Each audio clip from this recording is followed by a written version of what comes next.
A 747 plummets towards the Pacific Ocean. People just popped up like popcorn.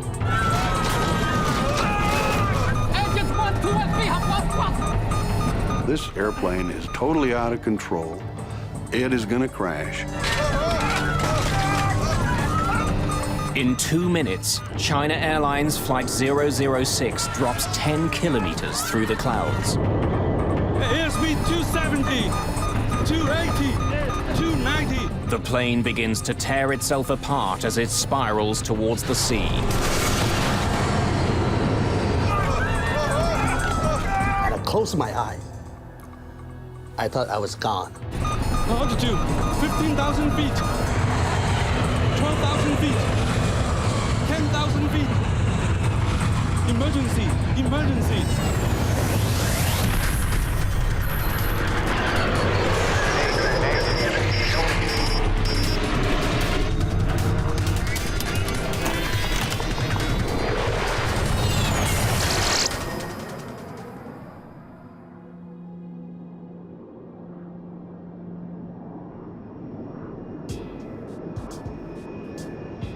February the 19th, 1985. A China Airlines flight cruises across the Pacific to Los Angeles. At 12,000 meters, it's racing towards the dawn. For the passengers and crew on board, it's past midnight.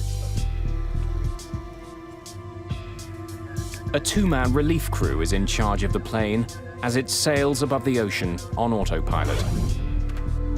The main crew gets several hours off in the middle of the trip, so they're rested for the landing. But Captain Muman is restless. Good morning, gentlemen. Even though he's not officially on duty yet, Captain Ho returns to the cockpit. Thought I'd keep you company. The captain isn't the only one up. Best friends Sexan Canyo and Alex Knoll have something to celebrate. I feel like I'm in first class. It's Sexan's 30th birthday. I have the longest birthday because I just gained my 12 hours back. And we've been drinking champagne, celebrating 41,000 feet in the air. You know, not too many people get to do that. Bill Peacock is in first class. He's traveled all over the world for the American government. There was nothing special. It was a routine commercial flight. I had a very nice first-class seat, sat there and read some books, went to sleep.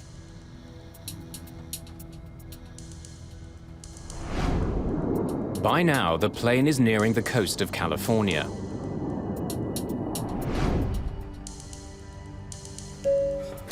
Good morning, ladies and gentlemen. We will shortly be serving you breakfast. For those of you who wish to adjust your watches, the local time in Los Angeles is now 7 a.m. Sleep well? Very well, sir. Thank you. Good morning, Captain. After their 5-hour break, the flight crew is reunited in the cockpit. Soon after, the plane runs into some stiff winds. Ladies and gentlemen, this is your captain speaking. We're experiencing some light air turbulence. Please fasten your seatbelt. The autopilot is set to keep the plane flying at 470 kilometers an hour. But with the wind blowing hard, it's increasingly difficult to maintain the speed. For the crew, the bumpy ride suddenly gets more worrying. Engine 4 is giving us weak thrust. There's a problem with one of the engines. The flight engineer throttles up the engine, but it doesn't respond. We're losing speed. Back in economy, Sexan Canyo has also noticed something. You notice the light in that wing isn't flashing anymore. So what? I thought there was some light blinking at the tip of the wing. Looked like a cone. But when I look back this time, I didn't see no cone. Oh, the light in that wing's still flashing. I think you had a few, buddy. Have a seat. In the cockpit, the strange situation suddenly gets much worse. Engine 4 flamed out. The fourth engine stops working completely. Take a look at engine out procedures. Work out a 3-engine cruise altitude. Yes, The Captain. problem with the fourth engine isn't a complete surprise. At the pre-flight briefing, Captain Ho was told that a repair crew had worked on engine 4 before the flight. Perhaps the engine still wasn't working properly.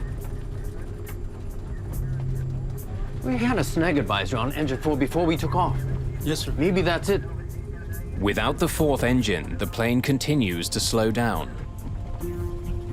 Airspeed 240. Call Auckland Center and request a lower altitude. Auckland Center. Dynasty 006, requesting new altitude. Dynasty 006, stand by.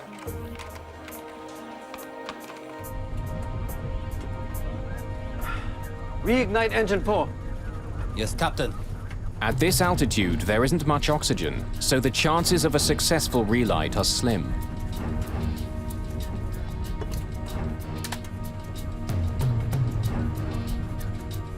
No response, Captain.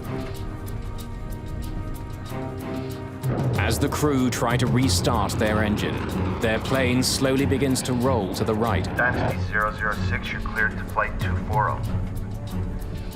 We're banking right, Captain. Airspeed 230.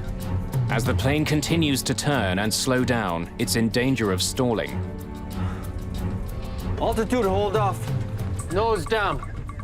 Hoping to increase his speed, Captain Ho tries pushing the plane's nose down. Nothing the crew does seems to help. Their jet is banking more and more steeply. Dynasty flight 006, Oakland Center, how do you hear me? Airspeed 220. We're banking right, Captain. I'm disengaging autopilot.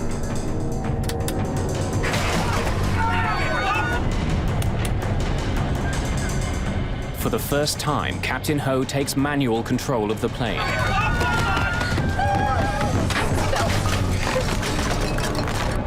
He struggles with the controls, but the plane has veered into thick cloud, and he can't see the horizon as he tries to keep his jet level. I've lost ADI. The ADIs have malfunctioned. It's going out of limits.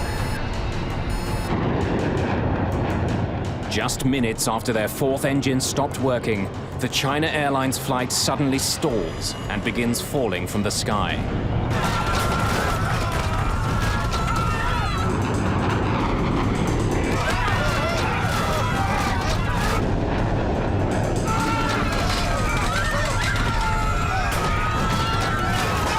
People just popped up like popcorn, hitting the cabin, and all the tray was flying. Hot tea, pots, noodles, and all the luggage in the compartment were hitting people. You could hear rivets popping. It sounded like bullets were hitting the outside of the aircraft, which, you know, we're out in the middle of the ocean. Nobody's shooting at us. At that time, we didn't know we were going to live or die. China Airlines Flight 006 is out of control and hurtling towards the ocean.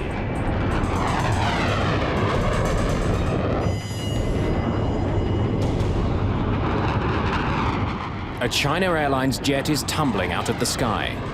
After losing power to one engine, the jet is spinning out of control. It's dropping fast, straight towards the Pacific Ocean.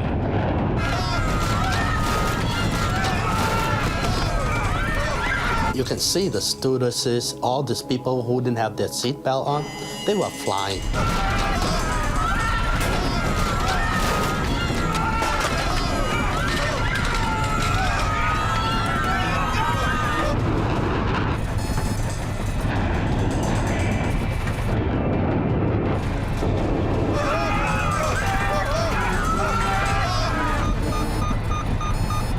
Dynasty 006, Oakland Center, how do you hear me? The crew are stunned, blindsided by their jet's bizarre behavior. Engines 1, 2, and 3 have lost thrust.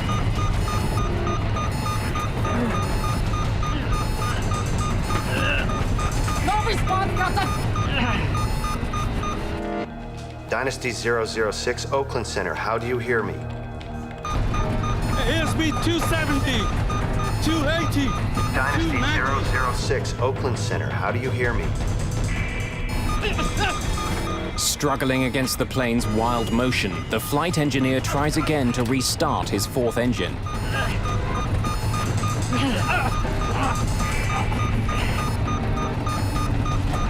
Ignition negative!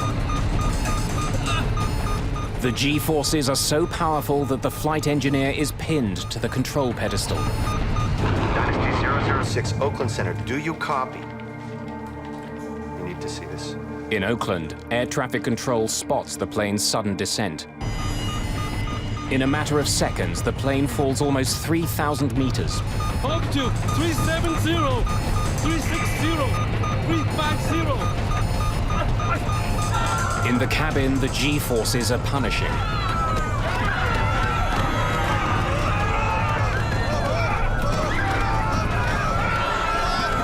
And I closed my eye. I thought I was gone. I thought the plane just blew up in the midair. The plane is about to exceed its maximum speed. Approaching VMO. Tumbling madly through the clouds, the 747 finally starts to pull out of its nosedive. As the plane rights itself, the G-forces change direction. The passengers are pressed to the floor, feeling 5 times their normal weight. I remember looking over at this dignified, older Chinese gentleman who was sitting across the aisle from me, and his face was being contorted like this, like he was lying on his side in a wax museum in a fire. I mean, his face was just all contorted. As the crew struggles to regain control of the plane, it begins to slow down. Airspeed 180 knots and falling. Dynasty 006, Oakland Center, how do you read me? Airspeed 140 knots and falling. The jet is still dropping, but not as fast. This could be the crew's chance to regain control. I knew we were really in trouble because G-forces, instead of being horizontal, started moving around to the vertical. So we were being pushed down into our seats instead of sideways. As their speed continues to fall, the flight engineer reaches desperately for the engine throttles. Airspeed 80 knots and falling. But the engines don't respond. No response. The engines are flamed out. After tumbling 3,000 meters in 30 seconds, the jumbo jet plunges again into another free fall.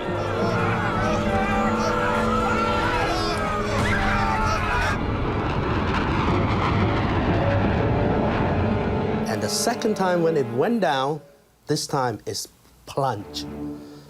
I mean, it went down. The change is swift. Once again, the passengers feel pulled towards the nose of the plane. You know, this airplane is totally out of control. It is going to crash. And stuff. We're sliding around and flying around and shoved to one side and then shoved to another side. So it was kind of like being on a boat that the gear is broken loose and it's just going back and forth with the waves. Ugly.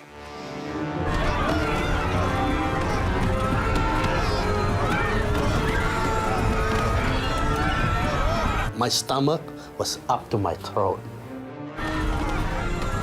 You smell people urinating in their pants. I really made peace with the Lord. And I said, to myself, I said, I've really had a wonderful life. If this is the end, I'm ready to do it. Up to 250. Airspeed 290. As the plane spins towards the ocean, the airspeed increases rapidly.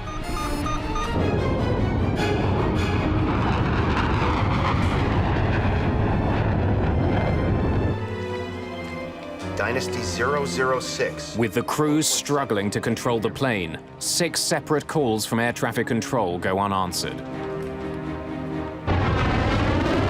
The stress of the dive tears the landing gear doors off the plane. In less than a minute, the plane drops 6 kilometers. Hold on! Let's link arms! He said, "I love you, man." I told him, "I love you, man." And we said goodbye to our wife. And he said something about his belonging. He gave all his belonging to his wife. And that's when we just start pushing our chair back together. Altitude, 15,000 feet. With no visible horizon line, Captain Ho doesn't know which way is up. We pass BMO. Without a reference, he can't stop the plane from spinning. Emergency, emergency.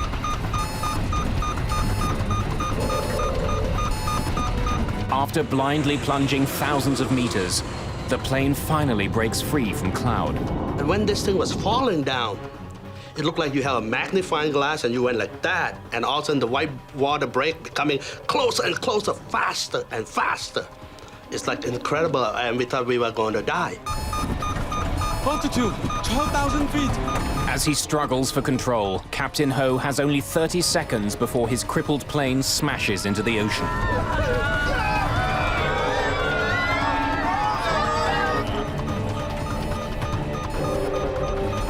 I can see the horizon. Altitude, 10,000 feet. For the first time since beginning his harrowing descent, the captain can now use the horizon line as a reference in leveling the plane. As he tries to pull the plane out of its dive, the passengers pay the price.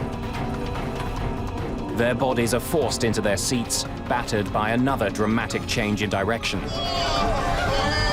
You know, the G-force was so strong, and I weighed 200 pounds, so my weight was almost 1,200 pounds. It's a race against time, and the plane starts to win. ADI is coming back. As the plane finally begins to level, the attitude indicators return to normal. ADI's coming in.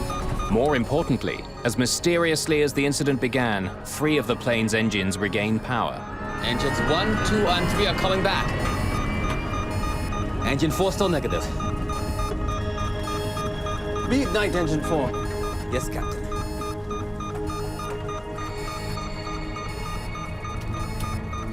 Once again, the flight engineer tries to reignite the 4th engine.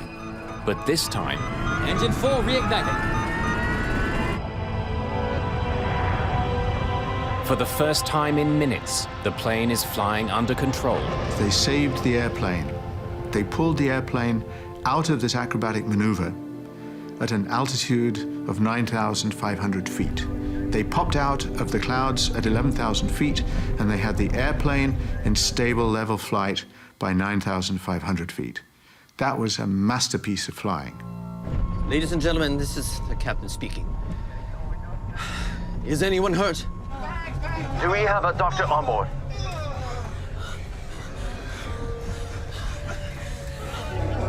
There's a gentleman sitting behind me, all splattered with blood from hitting the compartment. So we kept flying. And next thing I knew that the whole plane was quiet, real quiet. Nobody talked very much. If they talk, we're whispering because we don't know, we still don't know we're gonna live or die. Dynasty 006 fell off my screen, but she's back now. A new controller, Brian Campbell, has taken over control of Dynasty 006. Dynasty 006, Oakland Center, do you hear me? Can you fly the plane? 006, we are flamed out. We are... emergency. We are 9,000. 9,000. Roger, roger. We have radar contact. Oakland Center, Dynasty 006, we can control the aircraft. Roger, roger. Less than 10 minutes after the start of their problems, everything seems normal again. Request radar vectors to return to course. There really is nothing I can do to assist. He's the pilot, he's flying the airplane. I'm going to give him a safe altitude to descend to. I'm giving him a destination. It appeared to me that he was well in control of his aircraft. Dynasty 006, Oakland Center. Are you declaring an emergency? Do you want to divert to San Francisco? Negative, Oakland Center. Condition normal now. We will continue to Los Angeles. Dynasty Air traffic control clears the plane to climb to 10,500 meters. But a new problem soon arises. Roger, Oakland Center. Captain, our landing gear is down and wrong. Can you bring them up? Negative. The hydraulic fluid in System 1 is empty. For some reason, the plane's landing gear is down. Hydraulic fluid, which controls the gear and many other parts of the plane, is also leaking away. Oakland Center, Dynasty 006, request new clearance to maintain flight level 270. Dynasty 006, Oakland Center. Do you have injuries? Stand by, Oakland Center. Sir, are you okay? My head. One passenger has suffered serious injuries, and 24 others have cuts and bruises. 006, we have at least 2 injuries on board. Dynasty 006, Oakland Center. Are you declaring an emergency? Do you want to divert to San Francisco? Stand by, Oakland Center.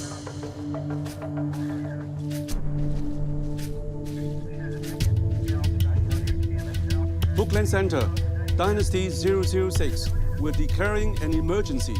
We request a direct route To San Francisco. Well, they cleared all the other airplanes out of the way. They gave him clear runway, so nobody was waiting. Didn't have to wait for anybody else. He went straight in for a landing. Dynasty 006, Oakland Center. You are now cleared. You are free to descend at pilot's discretion. Captain Ho not only has injuries on board, the plane itself has been severely damaged. His rear elevators, which help control the altitude of the plane, don't seem to be working. Without them, landing his jet safely will be extremely difficult. The problem is, it's a very big airplane and it responds very, very slowly, and you just might not do it before you run out of air. You might hit the ocean. What you need is a very cool head. Captain Ho must now land using varying amounts of engine thrust. After pulling the plane out of its terrifying dive, if he makes one mistake, Flight 006 could still end in disaster.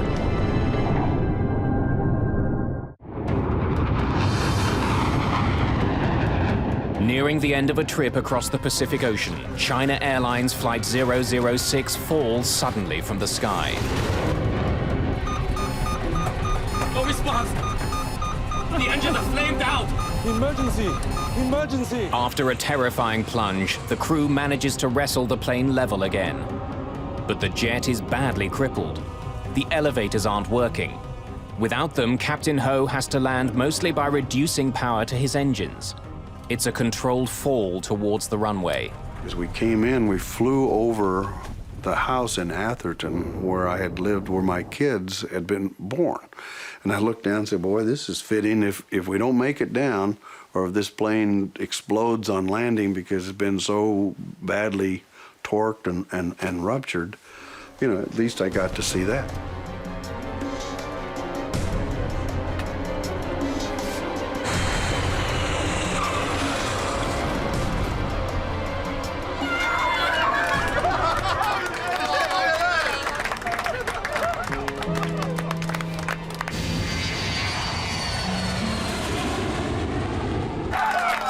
He made one of the best landings I've ever seen. I mean, it was just perfect touchdown. Ladies and gentlemen, this is Captain Ho speaking. Wishing you a safe journey. I hope you enjoyed our uneventful flight. Thank you for flying China Airlines. I thought he was a hero. He saved our life. I mean, how can we fell very... We didn't know how far we fell that time. And we thought he was a hero and everything was fine.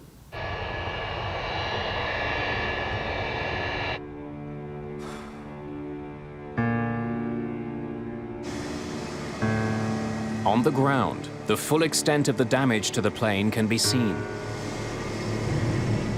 I saw this enormous piece of extremely complicated machinery that is much larger than most buildings, sitting there on the tarmac with bits ripped off it. Parts of the entire tailplane at the end were ripped off, as though a tornado had come through or a crane had been in and ripped pieces out of it. It was a very sobering experience. It's clear why the crew had such a hard time landing the plane. Enormous chunks of the tail are missing, either torn off by the stress of the dive or crushed when the landing gear doors broke loose.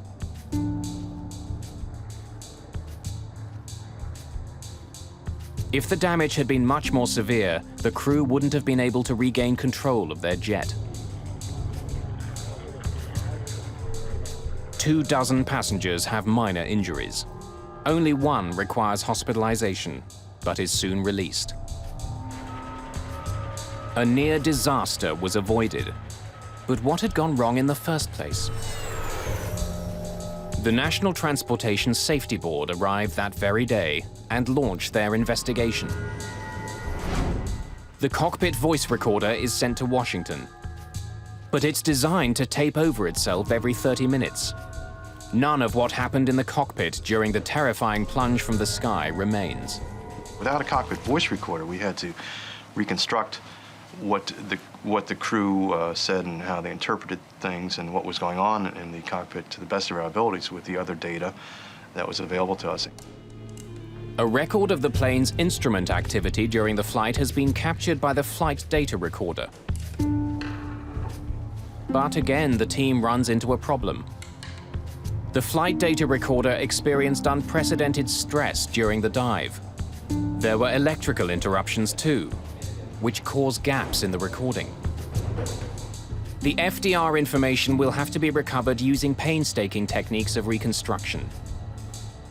It's a frustrating start to the investigation. Investigators begin with what they do have. Passengers and crew report that just before the failure of the jet's fourth engine, the plane flew through unexpected turbulence. Had this caused the engine to fail?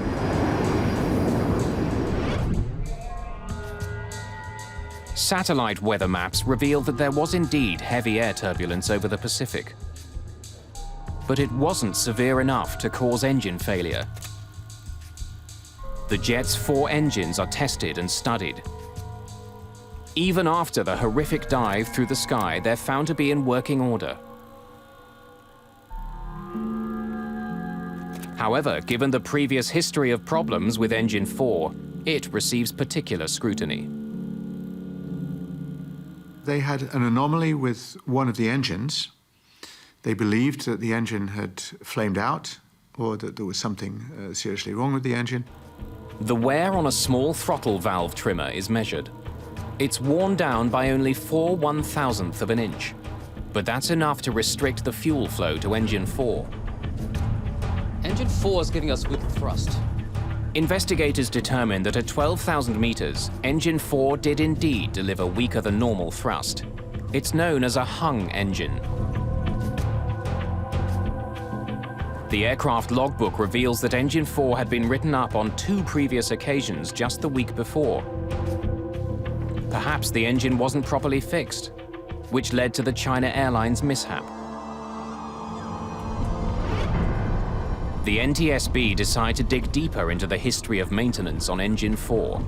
We had a snag advisor on Engine 4 before we took off. Yes, sir. Maybe that's it. But after weeks of investigation, the NTSB concludes that the engine didn't need to be replaced. All the repairs were done according to the book. A faulty engine was not the cause of the accident. And even with the loss of one engine, the plane shouldn't have been in immediate danger. Engine 4 flamed out. A 747 is designed to fly on only 3 engines. The loss of thrust on a 4-engine airplane is a minor event. It's an event, you have to take care of it, but the airplane is easily retrimmed and the airplane will fly on 3 engines with no difficulty. We're banking right, Captain. Airspeed 230.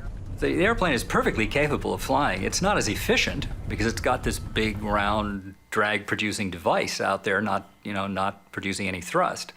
But given that it's not going to get quite so many miles per gallon, otherwise it's perfectly flyable. Take a look at engine out procedures. Work out a 3-engine cruise altitude. Yes, Captain. There are standard procedures to follow in the case of an engine failure, but the crew of the China Airlines flight hadn't followed them. They tried to reignite the engine immediately instead of descending. Reignite engine 4. Yes, Captain. They attempted to restart much too high. You are supposed to attempt to restart an engine only below 30,000 feet. They were at 41,000. What is a little curious to me is why they didn't use the normal relight procedure.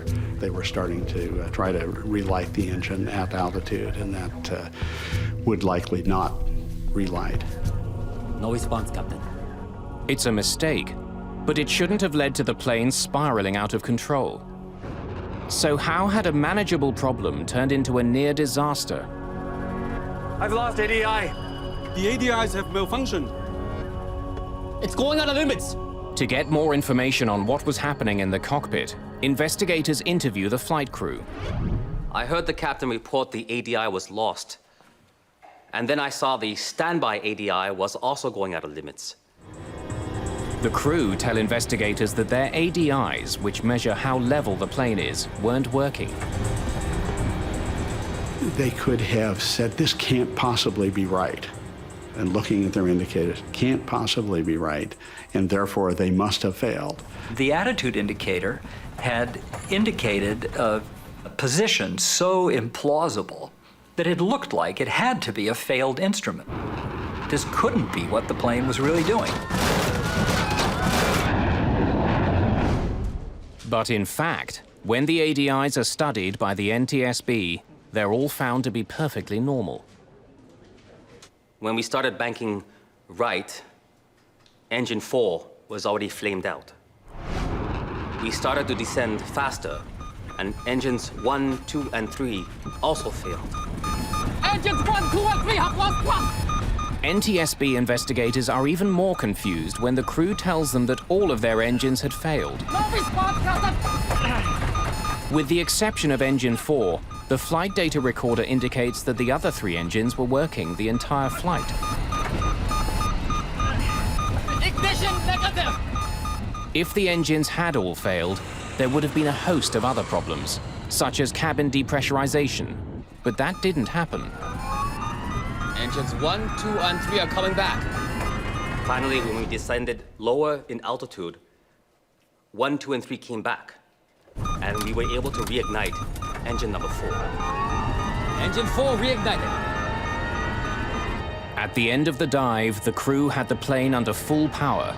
It was a remarkable recovery. But to investigators, it's a puzzle.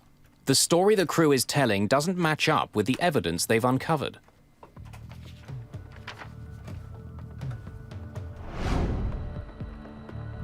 After months of investigation, the NTSB team slowly pieced together a reenactment of the plane's near catastrophe over the Pacific. It includes information from the reconstructed flight recorder, personal interviews, and the air traffic control transcript. When the work is complete, there's only one conclusion. Apart from a problem with a small valve, there was nothing wrong with the 747 before it plunged from the sky. In fact, it was the crew that made a series of fateful decisions that almost crashed the plane.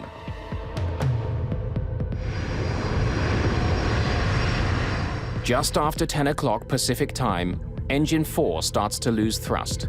Engine 4 is giving us weak thrust. The flight engineer struggles to fix the problem. But investigators discover that he doesn't take one of the most basic steps he should have. He leaves the engine's bleed air valve on. The bleed air valve takes air generated by the engine to help cool the plane. When an engine isn't working properly, the valve is supposed to be closed, so the engine can use all available air to restart. It's a little puzzling that the flight engineer didn't shut off bleed air. And in my mind, the most likely reason for it is that he didn't expect to be told to restart the engine at 41,000 feet. And so when the captain instructed him to try some restarts, he just kind of wasn't ready with his checklist. He was doing something out of order. And that's why it didn't occur to him to shut down the bleed air. The end result is that the engine, which is slow to start, won't start at all. Unwittingly, the flight engineer has started a ticking clock. Engine 4 is slowly losing its ability to stay lit. We're losing speed. With more engine power on the left wing than the right, the China Airlines flight begins turning. In order to keep it from turning to the right, the proper thing to do would have been to step on the rudder. That would have produced a twisting force, so to speak, that would have overcome the imbalance of the engines. But instead of adjusting the rudder himself, Captain Ho continues to let the autopilot fly the jet. The autopilot is designed not to move the rudder. The autopilot can adjust the ailerons and spoilers on the plane's wings, but these flaps aren't strong enough to overcome the imbalance that the plane is experiencing. Without the help of the rudder, the plane's turn becomes steeper and steeper. Now, it's possible that he'd forgotten that the autopilot didn't use the rudder. He may have been assuming all along that the autopilot was just flying the airplane the way a human being would have, which it wasn't. Engine 4 flamed out. Investigators discover that after losing power to his fourth engine, Captain Ho continues to leave the autopilot on. He doesn't take complete control of the plane. He doesn't adjust the plane's rudder with his left foot. Airspeed 240. He didn't use the rudder to compensate for the lack of thrust on the right outboard engine. The airplane started to lose speed, and one thing led to another, and in the end, it was really that little error of airmanship, the failure to step on that left rudder pedal, that triggered everything else. Reignite engine 4. Yes, Captain. Rather than taking control of flying the plane, Captain Ho's attention seems to be focused on his engine problem, something that his flight engineer could handle on his own. No response, Captain. It's really critical that attention be paid to flying the airplane. But it's happened over and over again in aviation that the crew gets focused on a problem with a system, in this case an engine, but it could have been a light bulb, it could have been any other malfunction. And if everybody's focused on that and nobody is flying, then they're not prepared for what's happening to the airplane. The plane enters a critical moment. It's about to flip on its side and enter a nosedive. The NTSB believes that the captain was concentrating on his airspeed indicator, but seemingly fails to notice the instrument directly beside it, his attitude indicator. This instrument would have warned him that his plane was starting to roll alarmingly to the right. They concentrated on one part of the phenomenon and lost the full picture. And as they lost the full picture, they lost apparently a very important part of any instrument flying, which is the scan. You look at all of the primary instruments, one after the other, and whatever is going on, you look at them all constantly. During the plane's nosedive, it flies through thick cloud. With no visual horizon as a reference, the flight crew must trust their instruments to level the plane. I've lost ADI. Instead, what investigators believe happened is that the crew became spatially disoriented. They decided that their instruments were failing. They simply didn't believe what they were seeing, and they thought they had lost their attitude instruments. They hadn't lost their attitude instruments. The airplane was, in fact, embarking on an aerobatic maneuver. The most probable reason for all three crew members believing something so unlikely as that all attitude indicators could malfunction in the same way at the same time is that the way in which they malfunctioned was so unexpected and strange that it didn't seem to correspond to any possible thing that the airplane could be doing. The airplane had in fact rolled over on its back and gone into a vertical dive, and that's something that Boeing 747s don't typically do. As the plane begins tumbling towards the ocean, another critical lapse in judgment occurs. The standby ADI was also going out of limits. I tried to restart. During interviews, the flight engineer told the NTSB that all 3 of the plane's working engines failed. We started to descend faster, and engines 1, 2, and 3 also failed. But the flight data recorder shows that, in fact, they were still working. In the heat of the crisis, the engineer had made an enormous mistake. Engines 1, 2, and 3 have lost thrust. The investigation reveals that as the plane fell, the thrust in each engine was indeed reduced dramatically. But the cause wasn't engine trouble. The engine throttles had been lowered to idle in an attempt to slow the furious fall of the jet. It was something the engineer missed in the chaos of the dive. You can understand why the flight engineer might have been confused about this situation if he had not seen the captain pull the power to idle on the engines. He would reasonably assume that the fact that they went to idle was a problem rather than intentional. Investigators also believe that they know why the engines didn't give the crew more power when the engineer tried to throttle them up. The cold temperatures at 9,000 meters would stop them from responding quickly. No response, Captain! But in the heat of the moment, the engineer could have taken their slow response as another indication that they failed. The NTSB discovers that indeed gauges in the generator panel behind the engineer showed that the 3 engines were still firing. Ignition negative! But the gravitational force became so powerful, the engineer couldn't look back.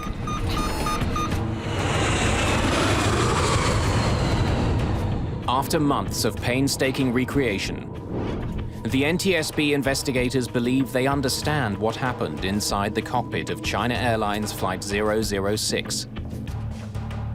But what they don't understand is why. The crew's medical records are examined. Was there something wrong with the captain that might explain the bizarre behavior? Nothing turns up. You know, it wasn't just the 3 Stooges who, won a trip on a 747 or something. It was a trained crew, highly experienced, thousands of hours. How could an experienced crew make so many fundamental mistakes? The investigators find the answers in the hours before the incident. What they uncover is a potential danger that affects pilots around the world.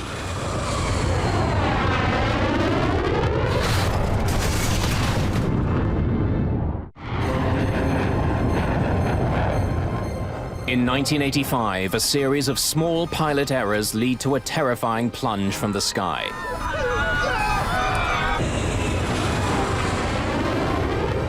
Spinning wildly out of control, a China Airlines flight tumbled 10 kilometers towards the Pacific Ocean.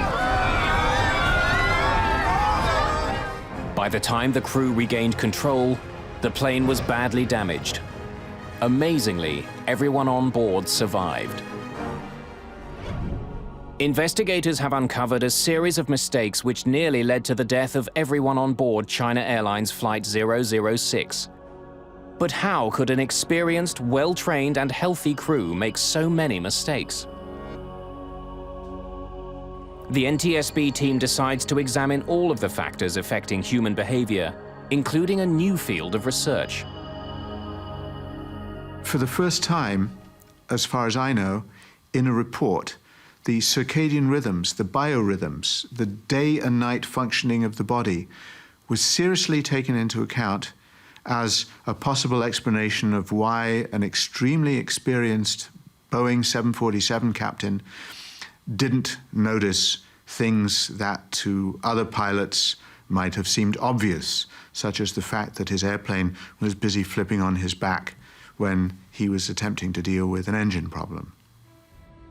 Although Captain Ho had the required 15 hours off duty before flying that day, the NTSB investigators take a closer look at the captain's schedule before the night of the flight. I do not think I was fatigued. I can't say I slept well during the flight. This accident occurred at what would be about 2 a.m. local time. And that's pretty significant. Most people are asleep around 2 a.m. So this incident occurred at a point in his what are called circadian rhythms in his body clock, where he would be at his deepest sleep. I remember also that he had gone back there was a crew rest area on the 747, and he said he'd rested for 5 hours and slept for 2. But another thing I remember from his interview is he said, you never really sleep well on the airplane. Captain never sleep well during the flight. I worked many years for this airline, but I never had this problem before. That seemed like a very true statement. You know, it's hard to get a really solid sleep on the airplane, particularly if you're the person in command, as he was.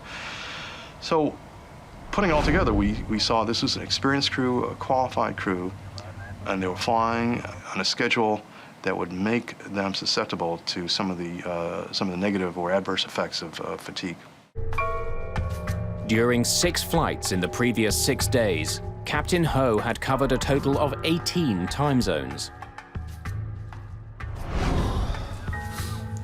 Thought I'd keep you company. The NTSB research suggests that desynchronisis, or jet lag, may have been a cause. And I think all these factors certainly would have contributed to his performing at less than his full potential at the time. Investigators also take a closer look at the very machinery that is supposed to make long-distance flying easier. Take a look at engine out procedures. Work out a 3-engine cruise altitude. Yes, Captain. We have people in the front of airplanes because we believe that in circumstances which nobody has foreseen, the human being in the front of the airplane can react creatively, can solve a problem that nobody has thought about before in real time. And automation can't solve problems that nobody has thought about before in real time in quite the same way. The NTSB concludes that possibly fatigued from air travel and bored by the monotony of his tasks, We're banking right, Captain. I'm disengaging autopilot. the captain relied on his autopilot for too long. When he should have taken direct control, he hesitated, trusting his systems. That is obviously a failure. The crew didn't behave as they should have behaved. Pilot error. As a result of the China Airlines near mishap and other incidents around the same time, aircraft manufacturers began to rethink the design of their automated systems. The idea of the automation is that it's going to help the human do the human's job. It's going to help the human take the airplane from the gate to the gate at the other end, and it's going to help along the way. Boeing makes use of this particular incident to say we still want the crew to have full authority so that they can move the controls as far as it's physically possible to move them and to manage the airplane, even if it may bend the airplane. It is better to do that than to restrict the pilot's authority and then have him guess whether or not he's in charge or the computer's in charge. Whatever mistakes the flight crew made that day, they did succeed in their ultimate task. They flew the airplane well. They did an excellent job with the approach afterward. They were careful with the airplane. They knew the airplane had been damaged. They didn't know the severity of it.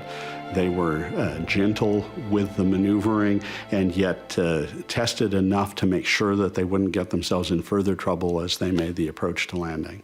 The one big thing they did right, and one only ever needs to do one big thing, is they saved the airplane.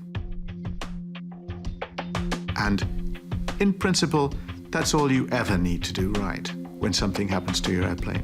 You need to save the airplane and you need to save the passengers, and that's what they did.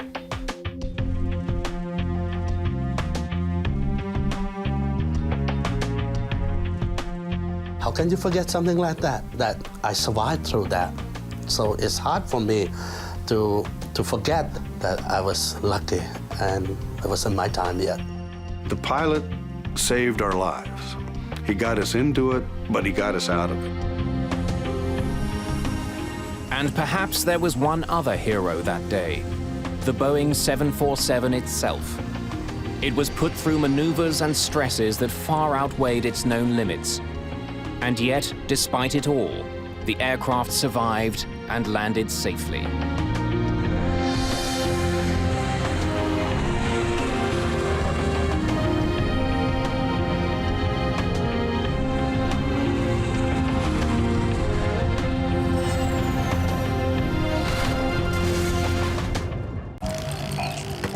New Hope, Georgia, April the 4th, 1977. Hello? My husband called me and he said, honey, we've got some bad weather coming in.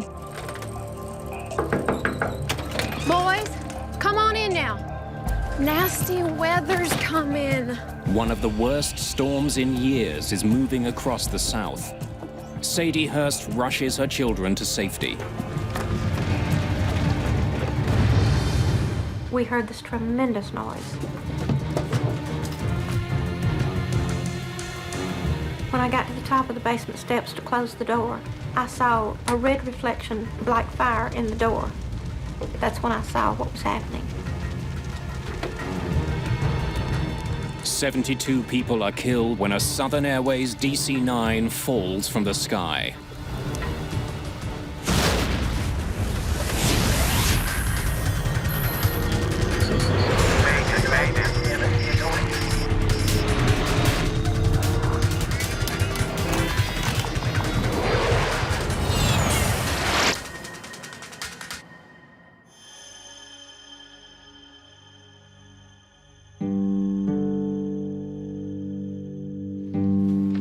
Boarding pass.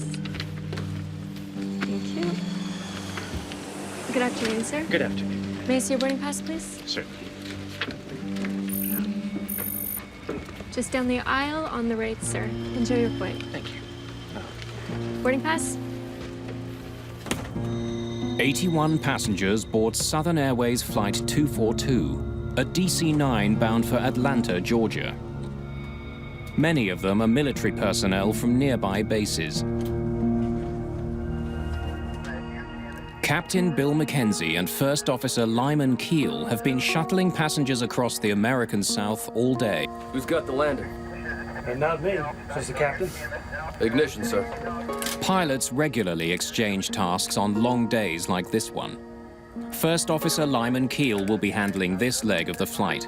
He's an experienced Navy pilot who's been with Southern Airways for 4 years. Before their last takeoff, the crew was handed a weather report for the airports along their route. Looks like you guys got a good one coming.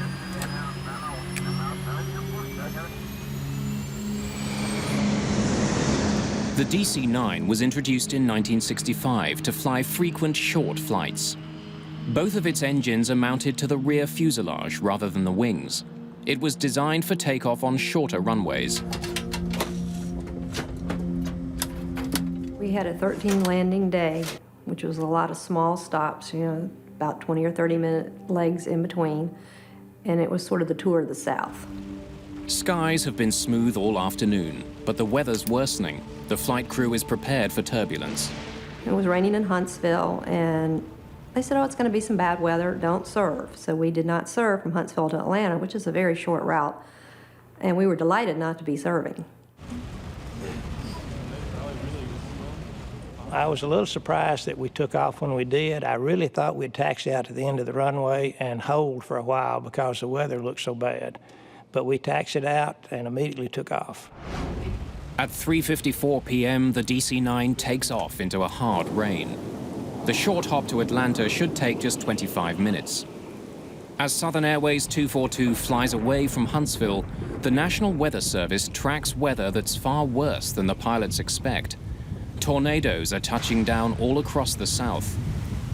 The weather in the Southeast in the United States can be very treacherous. High humidities, high temperatures are a prescription for thunderstorms. And so with all of that kind of moisture in the air and the high convective heating, you're going to have very large thunderstorms that are associated with heavy rains, hail, icing conditions, and extreme winds. And of course, tornadoes that will be spawned from that kind of action. Huntsville Air Traffic Control has some concerns about the gathering storm.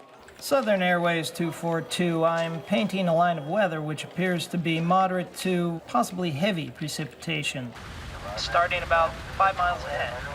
Okay, we're in the rain right now. It doesn't look much heavier than what we're in right now, does it? It's not a solid mass, but it appears to be a little bit heavier than what you're in right now. In 1977, most airliners are equipped with the Bendix weather radar. Pilots are trained to avoid regions that appear bright. Where there's light, there's bad weather. I can't read that. This looks like rain, Bill. What do you think? There's a hole. There's a hole right there.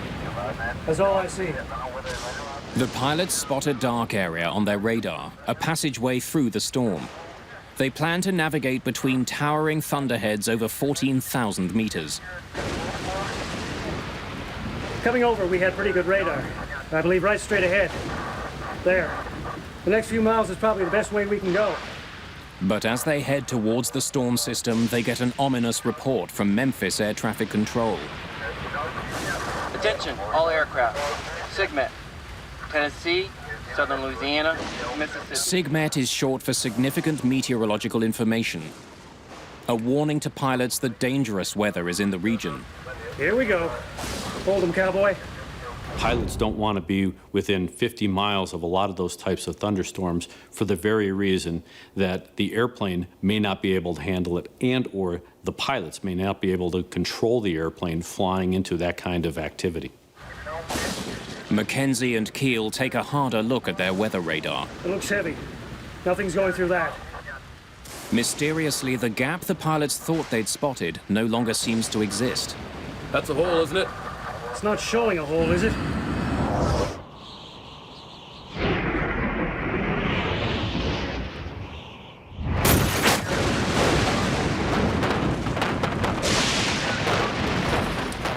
The storm suddenly gets much worse. Never heard such loud hail in my life, and in beating on the, sides of the airplane was extremely deafening. The hail was probably the loudest noise I've ever heard. It sounded like I was in a metal barrel with someone throwing rocks at me. Please keep your seatbelts fastened. We should be out of this shortly. Hail the size of baseballs hammers the DC-9, breaking the plane's windshield. The pilots of Southern 242 had to raise their voices audibly to be heard above the unholy tattoo of this hail, which was buckshotting the airplane. These pilots had never been through anything like this before in their lives. Which way do we cross here or go out? I don't know how we get through here, Bill. I know. You're just gonna have to go out. Yeah, right across that bend. All clear left, approximately right now. I think we can cut across there. Mackenzie and Keel desperately seek an escape route from the storm. But as they do, the emergency escalates. The plane loses all electrical power.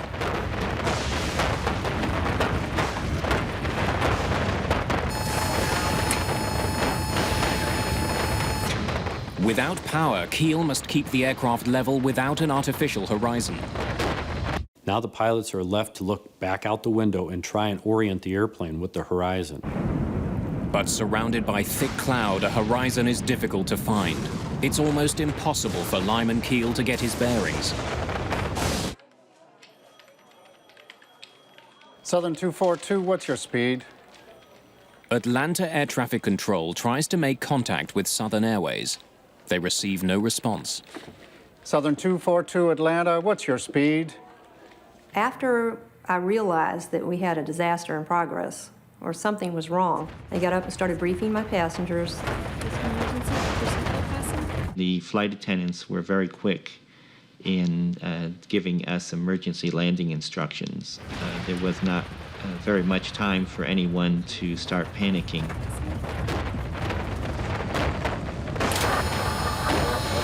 Got it back. Got it back, Bill. Got it back. Got it back. After 36 seconds in the dark, power returns. The instruments come alive and the radio begins working again. Air traffic control finally gets through to Mackenzie and Keel. Maintain 15,000, if you understand me. Maintain 15,000, Southern 242. Southern Airways Flight 242 has been instructed to fly at 4,600 meters. But the plane has fallen to almost 4,200 meters.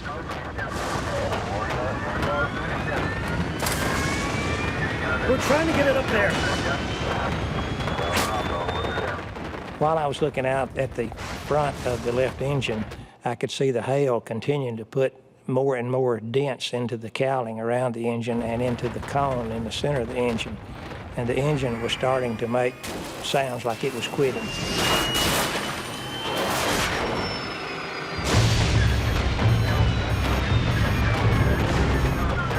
Okay, 242, we just got our windshield busted. We'll try to get it back up to 15. We're at 14. Southern 242, you say you're at 14 now? Left engine won't spool.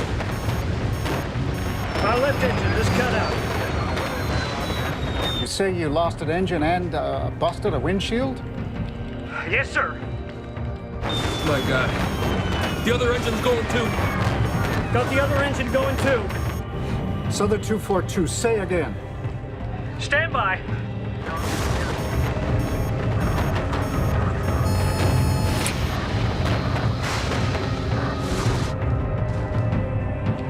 We lost both engines. Both engines are now out. This DC-9 is a glider, and it's falling at 56 feet per second. They're at 14,000 feet. They don't have a lot of time. Get us a vector to a clear area, Atlanta. Lyman Keel adjusts his course to navigate his plane out of the storm. Captain Mackenzie must restart the engines, or they'll be forced to make an emergency landing.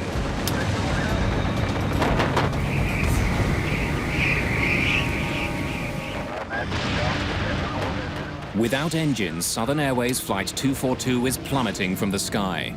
There's also another dire consequence of the engine failure. Normally, the engines generate electricity for the instruments, radios, and hydraulics. When the engines quit, all of these systems fail. APU deployed. The APU, the Auxiliary Power Unit, is a backup power generator. It will provide electricity to the plane, but it will take more than 2 minutes for it to power up. Once they had finished their instructions and there was simply a waiting period before we landed, we turned to each other and said that we would all get through this together, and we held hands for a moment. When the second engine quit, I wasn't aware of what was going on around me. I was so focused on trying to figure out a way to save myself. I knew that sometimes the tail breaks off in an accident, and I felt the further back I could get, the better. There we go. After 2 minutes without systems, the Auxiliary Power Unit finally kicks in. The pilots may not have engines, but at least they now have power. We lost both engines. How about getting us a vector to the nearest place? Captain Mackenzie needs directions to an airport. The flight can only stay airborne for another 6 minutes. Dorbin's Air Force Base is 32 kilometers away. It has a runway that's long enough for a DC-9. It also has full emergency services. Southern 242, roger. Turn right heading 100. Will be vectors for a straight-in approach to Dobbins. Runway 11. It's Dobbins weather, Bill. How far is it? How far is it? Lyman Keel knows Dorbin's Air Force Base intimately.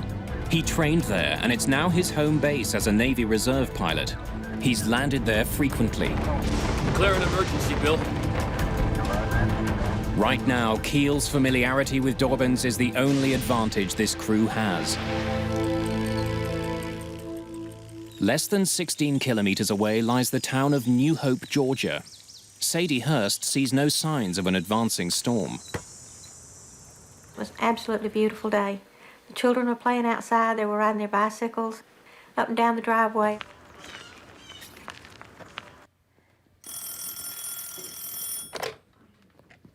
Hello? Hey, you. My husband worked in Atlanta, and he kept his radio on the Huntsville radio station. And he called me, and he said, honey, we've got some bad weather coming in. He said, you need to get the kids in.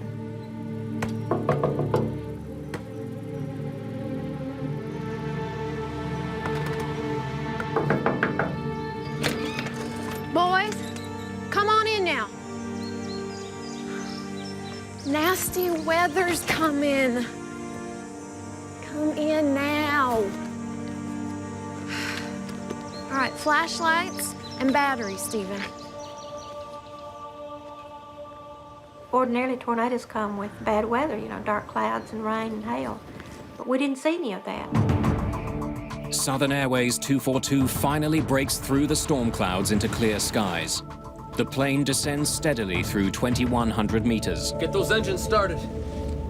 Once the engines failed, the workload in the cockpit increased substantially. In this particular instance, the first officer was the, quote, pilot flying. He was the one that was actually manipulating the flight controls and maneuvering the airplane.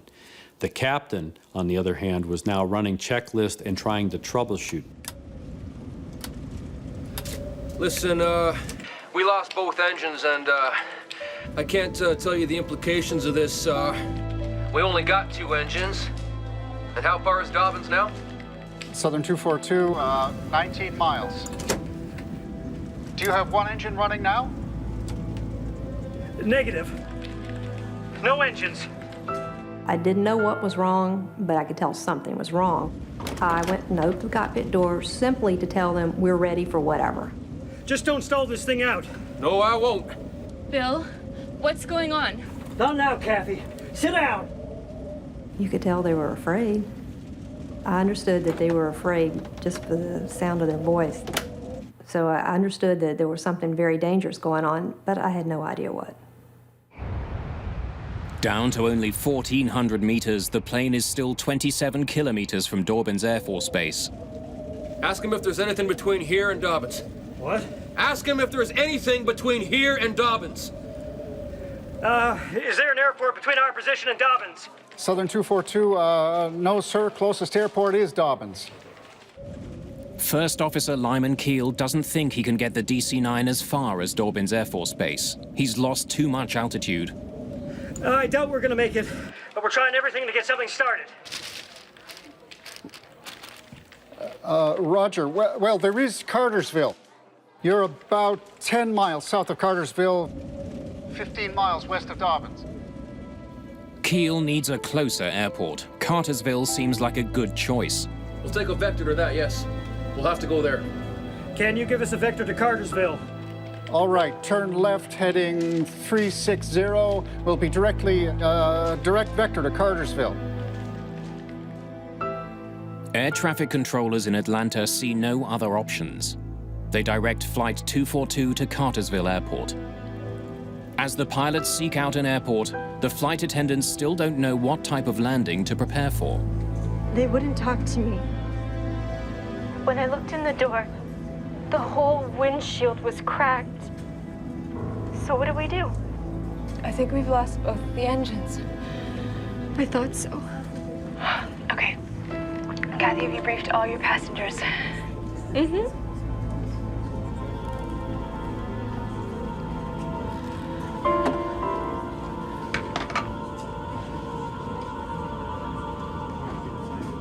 I realized I was in an emergency situation and I felt like I was going to die, but I decided I would do everything I could to try to help my chances. I had previously collected some blankets and pillows and had gotten my leather jacket off the overhead rack. And I arranged those to make a nest as much as I could for myself. With tornadoes in the forecast, the community of New Hope is braced for a different type of danger. After a couple hours of playing outside, my mother called us in to come in because there was bad weather coming our way. We came into the house, and Mother had told us about what was going on, and she said that we need to get downstairs to prepare for the bad weather that was coming. Southern Airways Flight 242 has lost too much altitude. The pilots come to the frightening conclusion that at the rate they're falling, they can't make it to Cartersville. They must prepare to land now. I'm picking out a clear field. Bill, you have to find me a highway. Let's get the next clear open field. No, Bill. See a highway over there. No cars.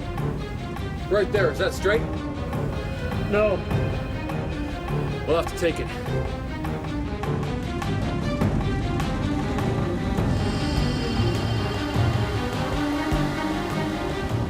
Lyman Keel decides to bring the plane down onto a rural highway, Georgia State Highway 92. Captain Bill McKenzie radios Atlanta Air Traffic Control with the bad news. We're putting it on the highway. We're down to nothing. The clock runs out on Southern Airways 242. Sweet Jesus. With no engines, First Officer Lyman Keel lines up the aircraft for an emergency landing on the highway that runs through New Hope, Georgia. In the last minute, we did a steep left bank in which we were able to see the pine trees that were very close to the aircraft. Flaps. They're down to 50. Oh, God, Bill. I hope we can do it. Without training on how to land a DC-9 with no engines, First Officer Lyman Keel's attempt is entirely improvised. Lyman Keel is a young man who has just come back from the proving ground of Southeast Asia, where he was a naval aviator. He learned the niceties of landing on a rolling, pitching aircraft carrier in the South China Sea in the middle of the night. What he was confronted with right now was even a greater test, the greatest test he had ever confronted in his life as an airman. I'm gonna land right over that guy. There's a car ahead. I got it. I got it now. I got it.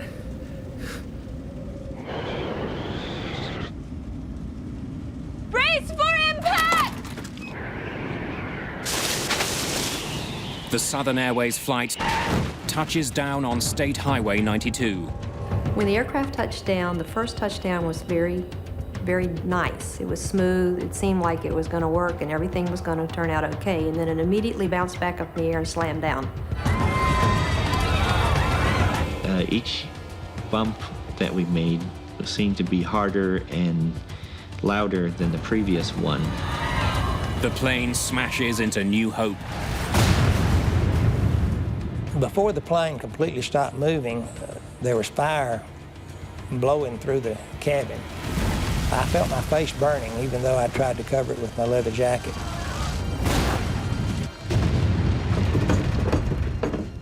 We heard this tremendous noise. Large sections of Southern Airways 242 litter the entire length of New Hope.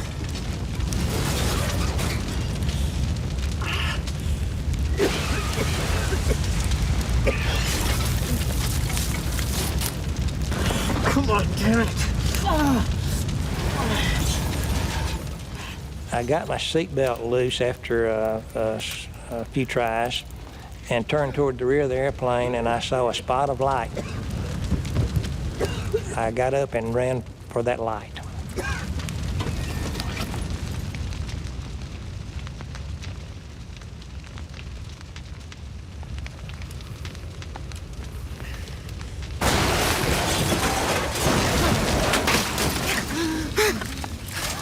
I could not believe I was alive.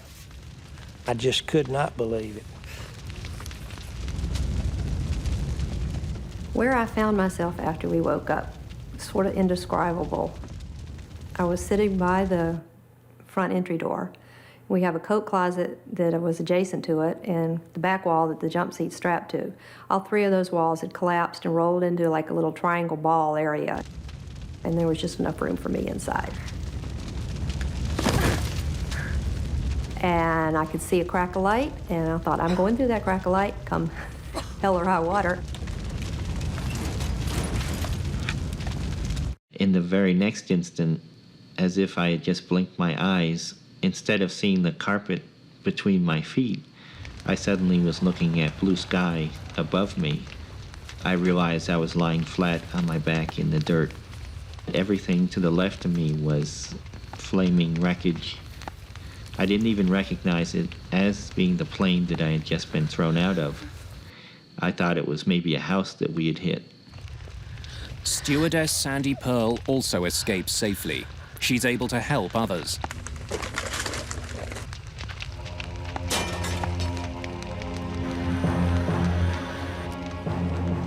Survivors flee the flaming wreckage.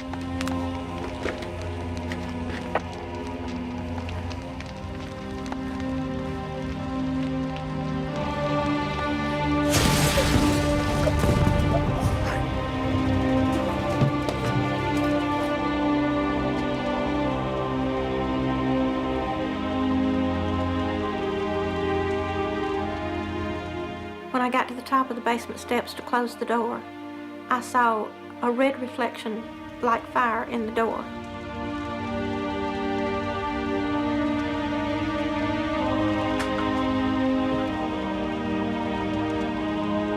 That's when I saw what was happening.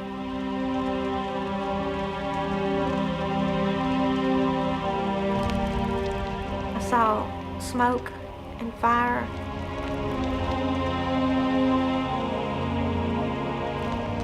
And the people that were coming toward me, they weren't screaming, they weren't yelling, they were quiet. Everything was on fire, and I could see people running toward a house.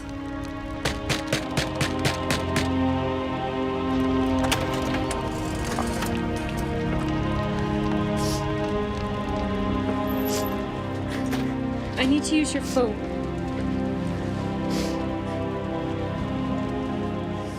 I wanted to call the local people or Southern or somebody and say, we've just landed somewhere and we need help.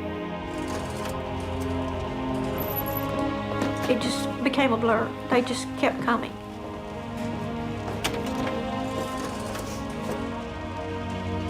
You help her.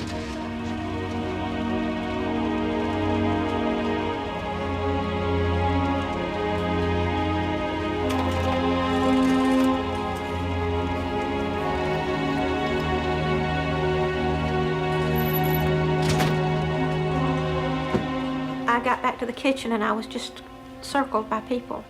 They knew they were in a house, and I guess they felt safe, and they needed somebody to help them.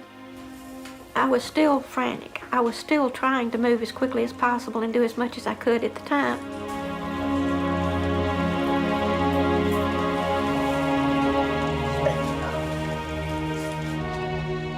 And I'll remember to the day I died just staring there at the trees burning and pine trees burning and pieces of aircraft. It was so unreal.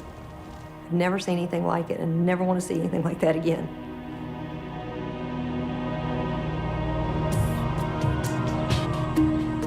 "72 people, including pilots Lyman Keel and Bill McKenzie, die in the crash of Southern Airways Flight 242. Investigators would soon uncover a tragic series of miscues and coincidences that caused the plane to crash. Southern Flight 242 crashed after the DC-9 jet lost power in both engines. The plane had just flown through a violent hailstorm on a flight from Huntsville, Alabama to Atlanta. I saw the plane as it came veering down, hit the treetops. We thought it was a tornado at first. Vehicles, people that was in this grocery store yard and vehicles, it actually hit them. A family of 7 is killed instantly when the plane hit their car. They were just leaving the store about the time that the flight tried to land on the highway. And then, of course, I think they hit the gas pumps and they exploded and everything around was on fire. And like I said, they were in the car and perished during the explosion and fire. Investigators from the National Transportation Safety Board arrive within hours of the accident.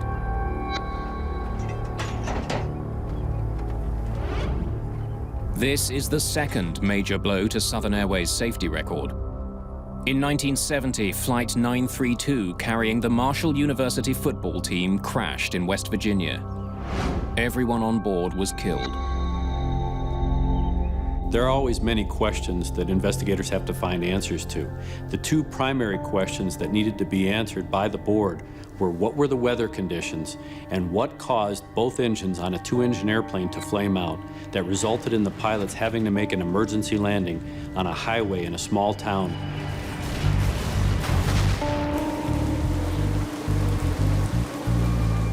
The storm that Flight 242 flew into was a monster. Why had a crew so familiar with weather in the South flown headfirst into it? That's a hole, isn't it? It's not showing a hole, is it? Investigators listened to the cockpit voice recorder for any clues about the decisions made by the crew as they were entering the thunderstorm. That's a hole, isn't it? It's not showing a hole, is it? They learned that the pilots relied heavily on their weather radar as they approached the storm. But it appears to have deceived them. All clear left, approximately right now. I think we can cut across there. One of the limitations of the radar that the crew of Flight 242 was using is signal attenuation. That is that the beam that is projected from the radar unit out to look at the weather and return is diffused, so that the picture that is depicted in the cockpit that the crew is looking at may not be accurate. Weather radar sends out radio waves. Those waves bounce off storm clouds ahead and return to the aircraft. But if precipitation is extremely intense, the radio waves can be deflected away. The radar unit might then interpret the lack of returning waves as a clear path ahead. Those inaccuracies are hard to decipher, and if the crew is depending solely or very intently on the radar to guide them through the precipitation, they may be making decisions that aren't based on accurate information. The storm that entangled Southern Airways 242 is one of the worst to hit the United States in 3 years. The crew didn't encounter a tornado, but it was battered by torrential rain and heavy hail. Which way do we cross here or go out? I don't know how we get through here, Bill. What Keel and Mackenzie read as a clear area ahead was in fact the heaviest part of the storm. They flew straight for it. The other engine's going too. Got the other engine going too. Southern 242, say again. Stand by. We lost both engines. Once inside the storm, the DC-9's engines failed. But a turbofan engine is designed to ingest huge amounts of rain and even hail. Precipitation alone should not have shut them down. Investigators study what's left of the DC-9's engines for clues. They need to know if some mechanical failure caused both engines to fail inside the storm. Well, initially I was puzzled as to how the engines could be involved in the cause of this accident, but I was very anxious to get there to see the engines myself to find out if there was any sort of visible failure in the engines. Pratt & Whitney, the manufacturer of the engines, assigns Al Weaver to advise the NTSB investigation. The engines are moved to Atlanta Airport for a closer inspection. And when they lifted the engines up in the vertical direction in the hangar, I could hear the tinkling and pieces fell out through the front of the engine onto the floor. I reached over and picked up those pieces, and I recognized them immediately as part of the high compressor blading deep within inside the engine. Al Weaver discovers that the pieces that fell from the engine were broken blades from the compressor. Jet engines need pressurized air for combustion. 2 separate compressors inside the engine are made up of dozens of steel blades. The rapidly spinning blades force air to the back of the engine. The pressurized air is ignited in the combustion chamber, creating thrust. Weaver notices that the compressor blades from Flight 242 are badly bent or fatigued. The way they're bent tells him they were damaged in the air, not when the plane hit the ground. And we know that that fatiguing and the type of fatigue that we could observe with our eye is caused by the repetitive surging of the engine over and over. A surge occurs when the airflow through an engine gets interrupted. Pressure builds up between the compressors instead of behind them. Without the back pressure, air from the combustion chamber moves to the front of the engine. The engine briefly loses power. Next, investigators need to find out if the repetitive surging was caused by the engines inhaling massive amounts of rain. When an engine ingests rain, it has to convert it into a gas before it can pump it out as exhaust. That process uses energy and slows down the engines. Investigators conclude that with so much rain to convert, the engines couldn't maintain enough power to run the generators. That's what caused the first power outage. But it doesn't explain why the engines failed completely. Al Weaver wants to know if the sheer volume of rain the engines were forced to ingest could have caused their failure. The same engine model that powered Southern Airways 242 is run with up to 14% water to air. Okay, engines at 3/4 throttle.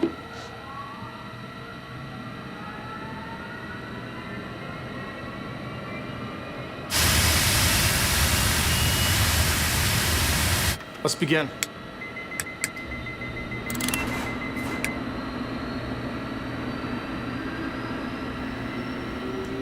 Investigators ultimately throw monsoon-level rains against the engine. They run it from idle up to full throttle. Okay, that's it. Shut it down. The rain was not enough to cause the kind of surge that tore the engines on Flight 242 to pieces. Thanks very much, gentlemen.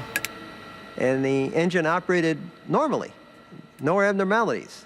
So our judgment was we could not conceive of a rainstorm that would put more water in.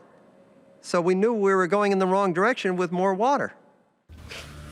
The water ingestion test points investigators to another suspect. That's a hole, isn't it? It's not showing a hole, is it? Hail.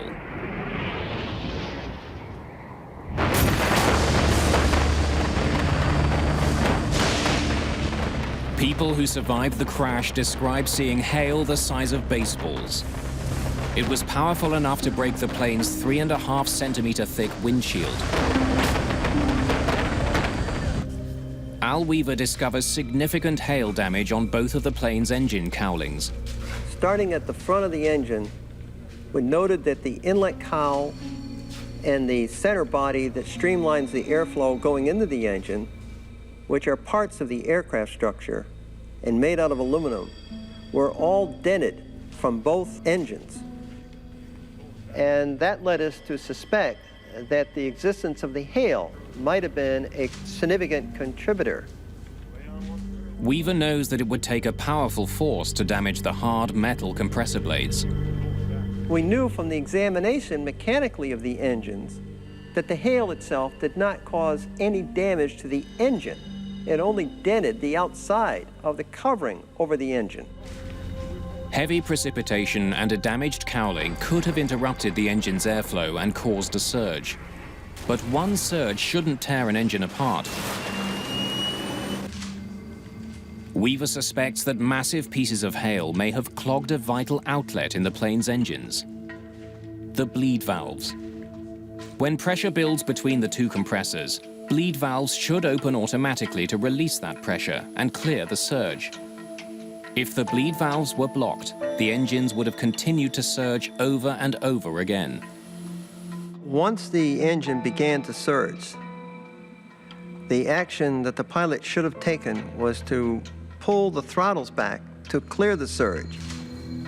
Al Weaver turns to the cockpit voice recorder and discovers that the circumstances may have caused the crew to do the exact opposite. Maintain 15,000, Southern 242. We're trying to get it up there. Weaver learns that the crew was asked to climb while in the heart of the storm. Maintain 15,000, if you understand me. Maintain 15,000, Southern 242. In order to climb, the captain had to increase thrust to his engines, which would have made matters worse. But if the surge was not cleared and allowed to continue, then the engine would simply break itself internally. We're trying to get it up there. Advancing the throttles would only worsen the situation. With its bleed cavities blocked by hail, pressure built up inside the engines, bending the compressor blades until they shattered. Left engine won't spool. Our left engine just cut out. And once the blades broke in the compressor, then the engine has no hope of ever working again.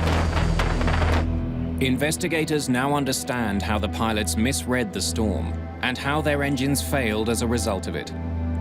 But they don't know why the pilots weren't warned that there was such a severe storm in their path.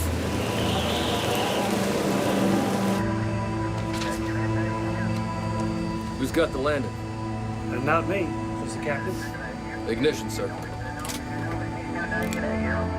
As the pilots prepared to depart Huntsville, they did have a weather report from Southern Airways.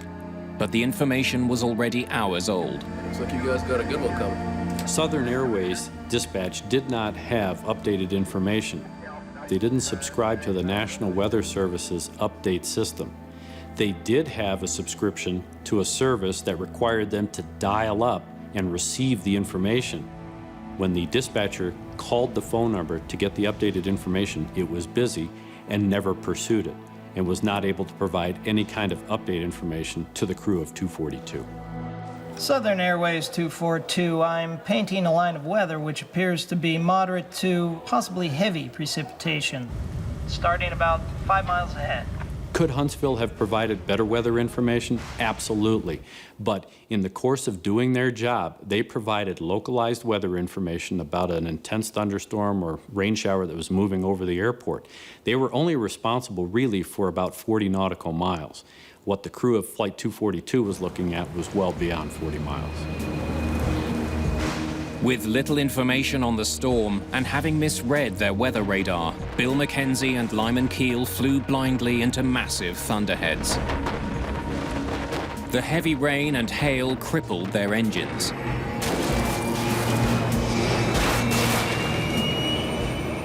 The crew decided that their only option was an emergency landing. We lost both engines. How about getting the vector to the nearest place? Southern 242, roger. Turn right heading 100. Will be vectors for a straight-in approach to Dobbins. Runway 11.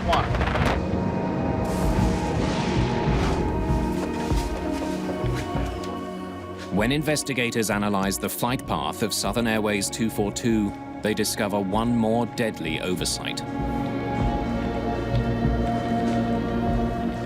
From the time the crew realized that they had no engine power till the time of touchdown was about 9 minutes. So in looking at the critical decision making, they had about 7 minutes of solid critical decision making before they were committed to that emergency landing on the highway.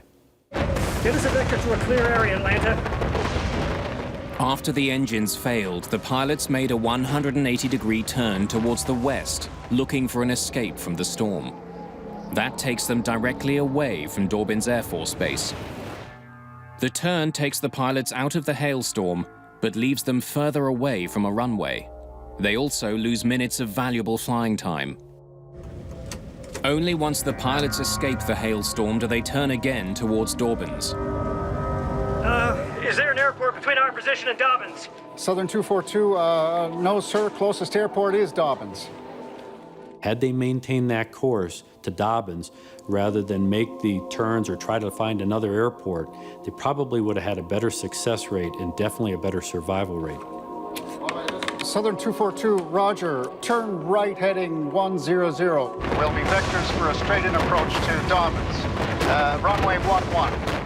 By the time Mackenzie received the instructions, Southern Airways 242 had been flying away from Dobbins for too long. The plane was simply too far and flying too low to make it there. Declare an emergency, Bill.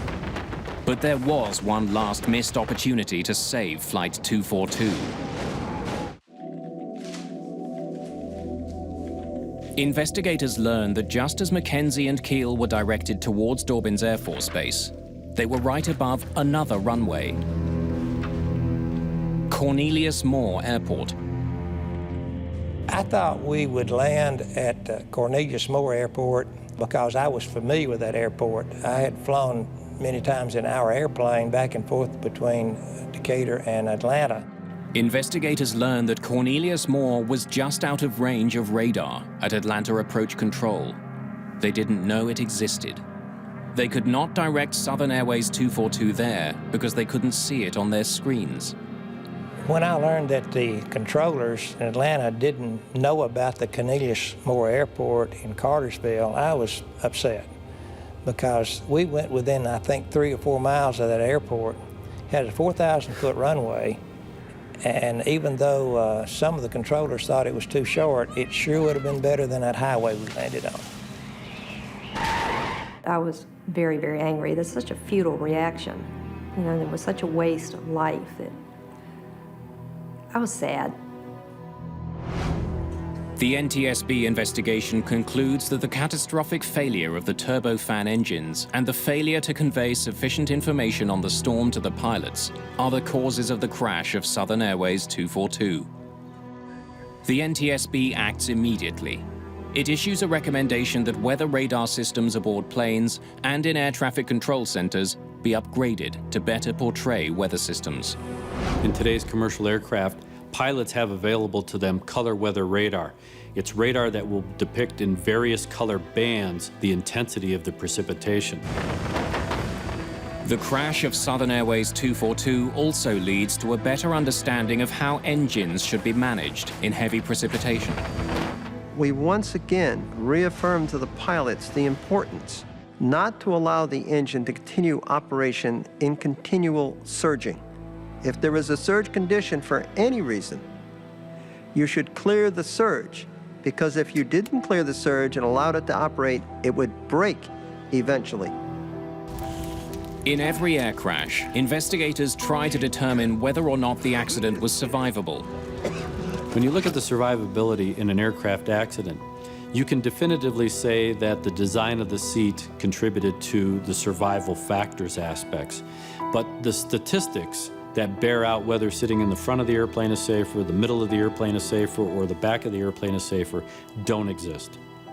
In this particular instance, a surviving passenger, Don Foster, was quick thinking. He put a leather jacket over his head and used a pillow as a buffer between the seat in front of him and his face. That probably saved his life from the standpoint that it minimized any injuries he would have suffered. In fact, the NTSB believes that if flight attendants had distributed blankets and pillows to the passengers, there would have been fewer injuries as a result of the crash. We learned from every airplane crash. We learned from this one. We learned that the communication broke down within the FAA, within Southern Airways, even within the cockpit of that DC-9. What we didn't ultimately learn, though, is the most important lesson, and that is awesome respect for Mother Nature and what Mother Nature can do. 30 years have passed since Southern Airways 242 crashed through the small community of New Hope, Georgia. Every 10 years since the crash, survivors of the tragedy gather at a church in New Hope. They remember those that were lost and help one another cope with the tragedy. It's one of the longest-running survivors group of its kind. I want to welcome you to this service today in remembering April the 4th, 1977, when the Southern Airways Flight 242 crashed here in the New Hope community. Earl D. Johnson. Lyman Keel, Jr. William Wade McKenzie. Earl C. Griffin, Jr. After the crash, I had a hard time understanding how I managed to survive. And after a couple of months, I quit worrying about it. I felt like I had a second shot at it. I felt like that family was more important, having fun was more important.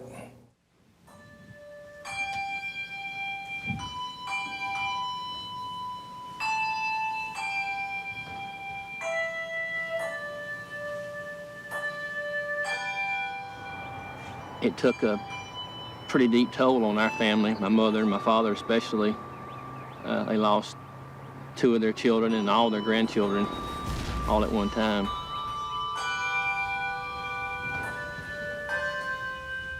And I can still, to this day, I can smell the odors, and I can hear the sounds, and I can see those people.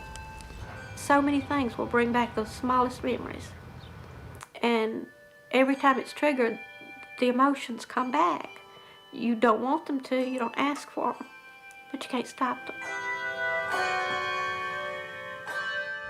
I believe it's important for the survivors to get together so that they can share their experiences, know that there are other people that went through the same feelings that they did.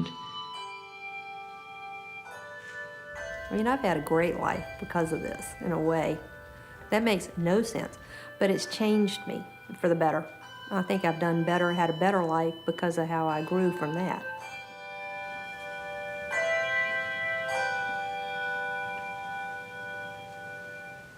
May this service do honor to these dear loved ones, and may it bring comfort and peace to we who remain.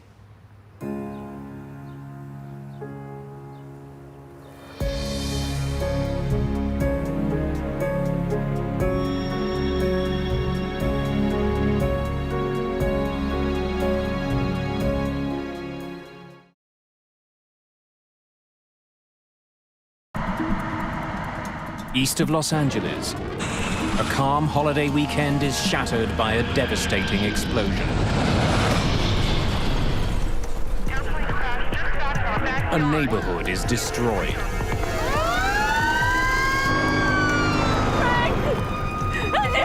I turned and saw my house totally on fire. All the houses behind me were all on fire. Where are they? Where are they? Fiery wreckage is strewn for blocks. Investigators must discover why this airliner crashed and find a way to stop it from ever happening again.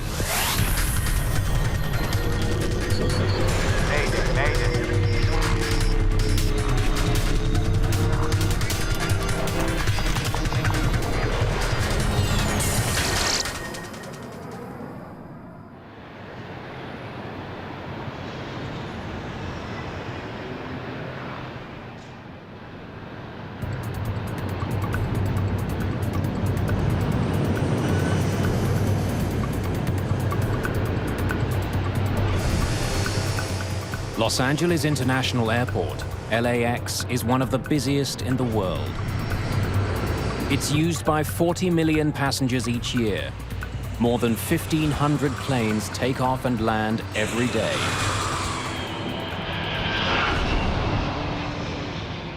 It's August the 31st, 1986, Labor Day weekend.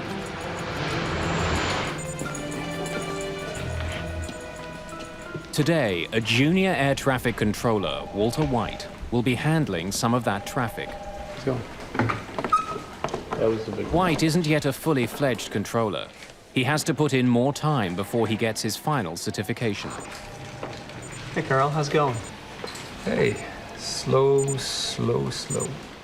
It was a long weekend, and it was a beautiful day in Los Angeles. It was absolutely clear outside, which we call Chamber of Commerce type day. You want to take a break? Have a cigarette? I can sit in for you. That was my normal assigned shift, and Walter came in and asked me if I wanted a break, wanted to go smoke a cigarette, and I said, sure. All right. Traffic was light, it wasn't very busy, it was Sunday morning. Well, certainly, any controller is looking to get seasoning, if you will. 3 months, 4 months, that's a pretty new controller. Los Angeles approach, good morning.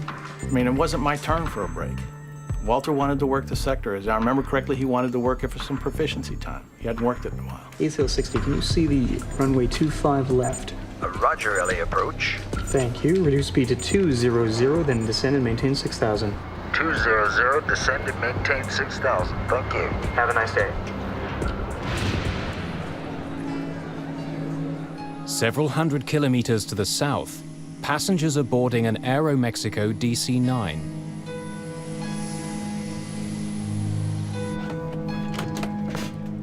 Dr. Donald Wong and his sons are returning from a highly successful fishing trip. Jason, I think we should put it up in the kitchen. They caught an enormous sailfish. Your mom would love it. Which they plan to display at home. Labor Day weekend was the last weekend before school was to start. Donald decided that it would be fun to take the boys fishing down in Mexico, to go deep sea fishing, which he'd only done one other time in his life. This would be a father-son bonding weekend. And it was also the first time that they had traveled without me.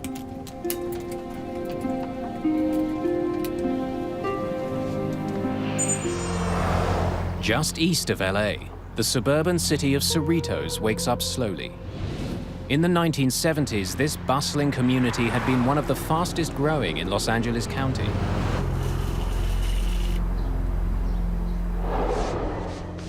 My husband had been working out of town all week, and he was coming home for the weekend. And that Sunday morning, I decided, let's just stay home, not go to church. I'm gonna go out and get your favorite things for a good breakfast.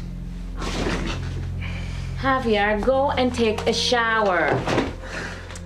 And I left to go to the grocery store. In the home was Alex. He was 14. His twin sister, Angelica. She was asleep. He was asleep still. And Javier, that was my 16-year-old, and my husband.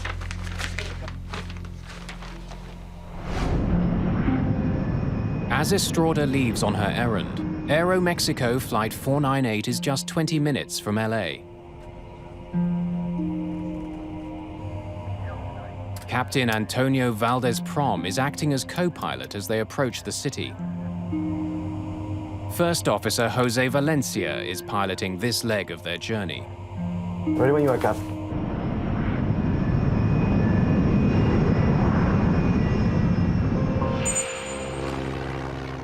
About 22 kilometers south of LAX sits the Torrance Airport. Operating in the mammoth shadow of LAX, Torrance serves private planes and amateur pilots. It's one of several small airports that operate near LA, a region that has over 6,000 weekend flyers. Fuel set. At the end of a busy summer, William Kramer, his daughter Caroline, and wife Kathleen are finally taking to the skies. Piper 4891. All clear for takeoff. Good morning, Piper 4891. This is Torrance Tower. You're clear for takeoff from runway 5. They're heading to Big Bear Lake, Rolling tower. about 200 kilometers northeast. A meticulous man, William Kramer is an executive for an engineering company. 6 years ago, at the age of 47, Kramer bought his first airplane, a stylish and swift Piper Cherokee.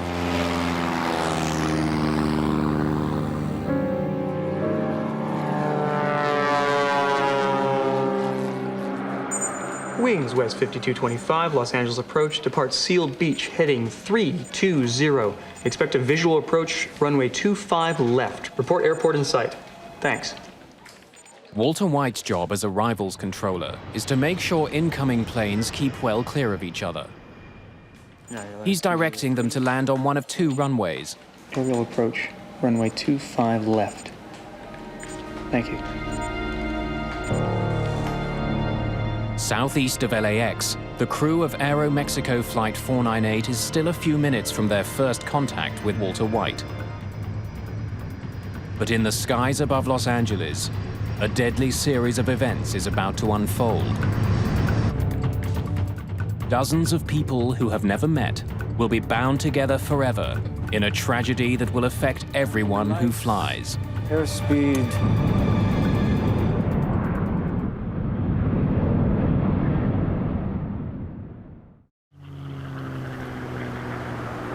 August the 31st, 1986, Labor Day weekend.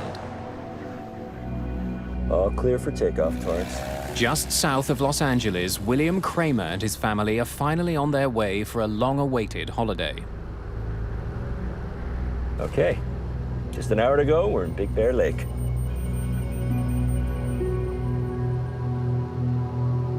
The reporting, visibility of 14 miles today. Pretty good. As the Torrance Airport recedes behind him, Kramer begins climbing to 3,000 meters on his way northeast to Big Bear Lake.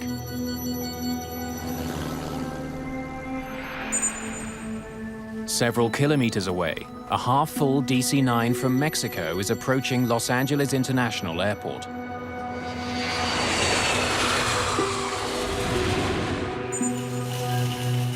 Less than 2,000 meters below them, Teresa Estrada is driving home with the groceries for a holiday breakfast.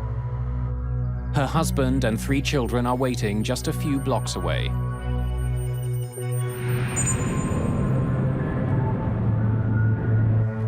That's it. Holiday's over.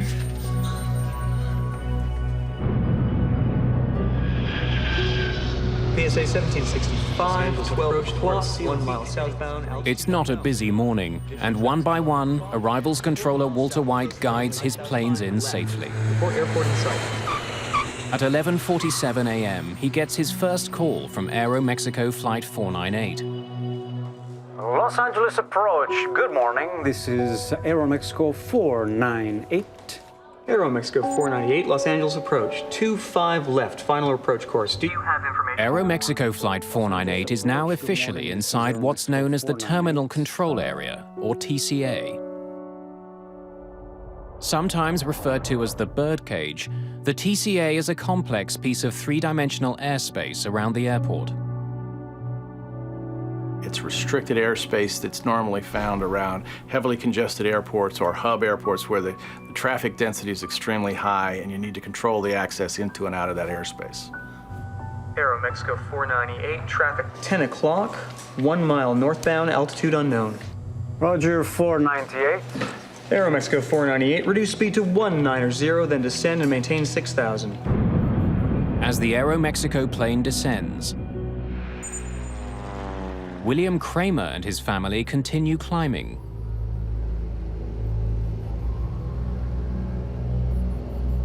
I hope it's like this when we get to Big Bear. We should be able to see the ocean by now. Hon, take a look at the map and look around the 4-5 and see if you can see any kind of landmarks that we can use. Oh, what am I looking for? This is Aeromexico. Walter White is keeping his eye on the Aeromexico jet when his attention is abruptly drawn to another plane that's just appeared on his radar. It's not one he's expecting. One approach, 66 Romeo is on a flight from Fullerton. Cruising altitude is 4,500. We'd like the following. The pilot of a small Grumman Tiger asks White to help guide him through the crowded terminal control area. Pilots are supposed to contact LAX approach before they enter the controlled airspace. This pilot could be in the path of incoming traffic. But before White can deal with the private plane, he gets a call from the Aeromexico DC-9. What speed do you want? We're reducing to 290. No, to 190. Okay, you can hold what you have, sir. White decides to give the Aeromexico jet the runway closest to their gate. Change in plan, sir. Stand by. Roger, 498. With the DC-9 on hold, White turns to the intruder. Grumman 66 Romeo, squawk 4524. Remain clear of the TCA. White tells the pilot of the Grumman to use a unique radio channel, but he seems confused. 4, 5. What were the other two numbers? 4524. Grumman 66 Romeo, are you at 4,500 now? Negative. We're at 3,400 and climbing. Okay, you are right in the middle of the TCA, sir. Grumman 66 Romeo, I suggest in future you look at your TCA chart. You just had an aircraft pass right off your left above you at 5,000. And we run a lot of jets right through there at 3,500. Well, what do you suggest I do now? As the crew of Aeromexico Flight 498 continue to close in on the airport, Landing lights. their DC-9 is rocked by a violent shudder. Bugs, altimeter bugs. What was that? Aeromexico 498, Los Angeles approach. First Officer Valencia tries desperately to control their dive.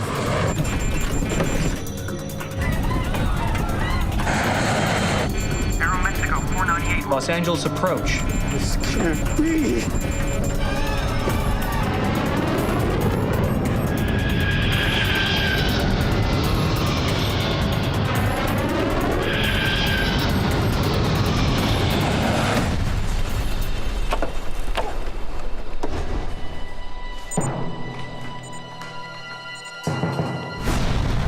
I saw a huge explosion, just the red, vibrant colors of a fire, just huge explosion, like the way a bomb might hit the ground.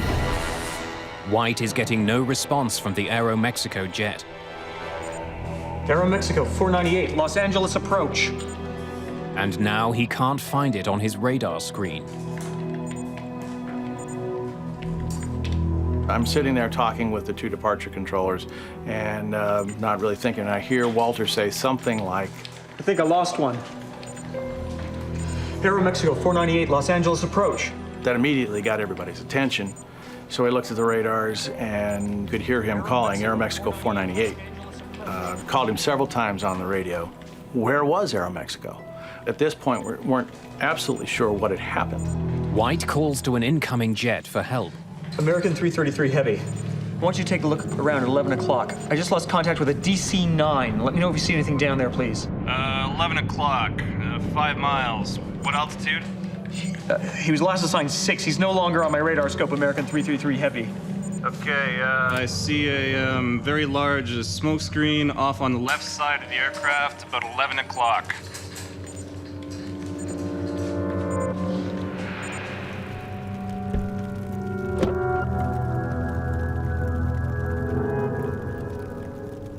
I went down the street to go to my house, and I saw a woman's head that her body had been cut in a diagonal, and she was just laying there. There was nothing but debris and fires sporadically all over the place, and I could see the fire in the whole neighborhood.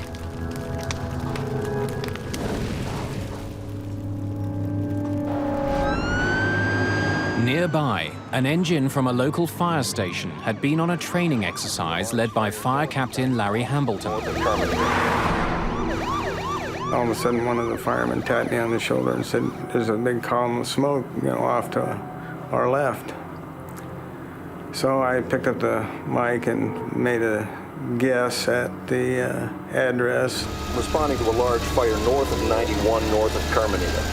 They came back and said, "Well, we've got a report of an airliner down." So I upgraded the response to basically triple what I initially asked for. I'm calling for a third alarm and 2 air squads east of 183 in Carmenita.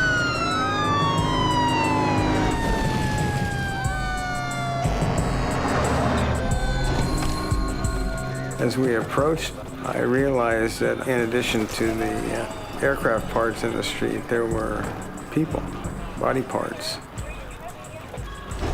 which changed the complexion of the whole thing.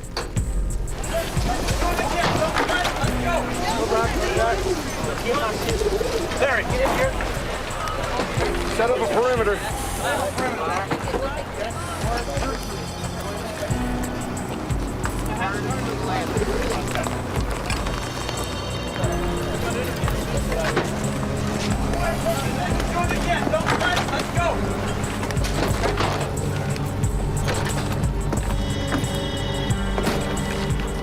Hello? Hello? Can anybody hear me?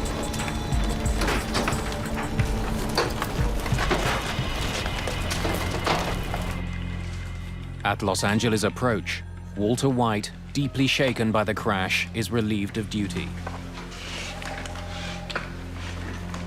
I remember watching Walter get up and walk out of the room by himself.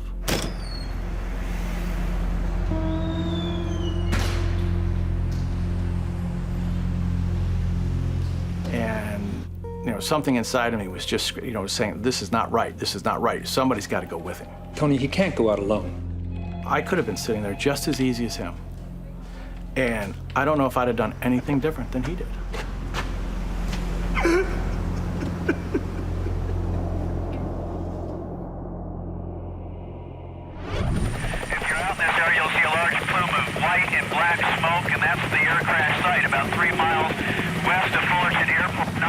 Helicopter news crews are quickly on the scene. Using for medevacing.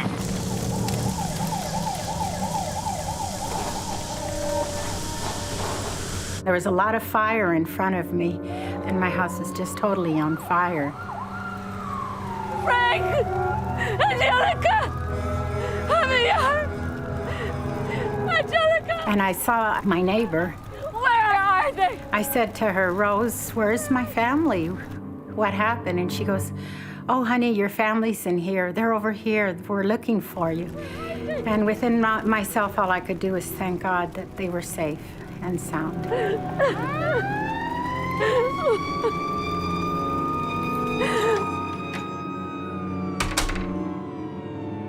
She took me into her home, and I saw Alex. Alex! Alex! What happened? Where's Angelica? Where's Angelica? I don't know. Where's Javier? Where's Papa? I don't know, Mom. I'm sorry. I don't know, Mom. And he started crying right away and said, "Mom, I'm sorry. I'm the only one that came out alive." And all I could do was hug him.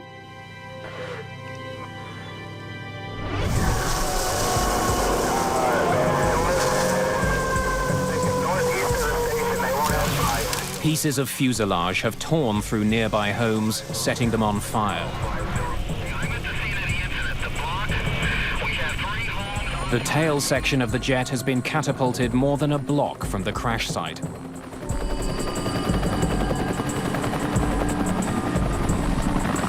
Hello? Is there anybody in here?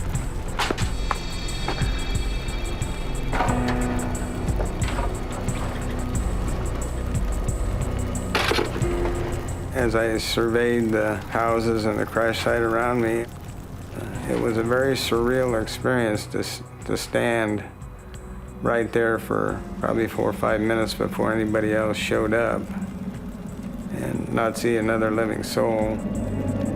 I have got wreckage all over the place. There are no survivors, just fatalities. You know, I dealt with death on 1 or 2 or 3 people in a residential fire, but never a whole airliner full of people.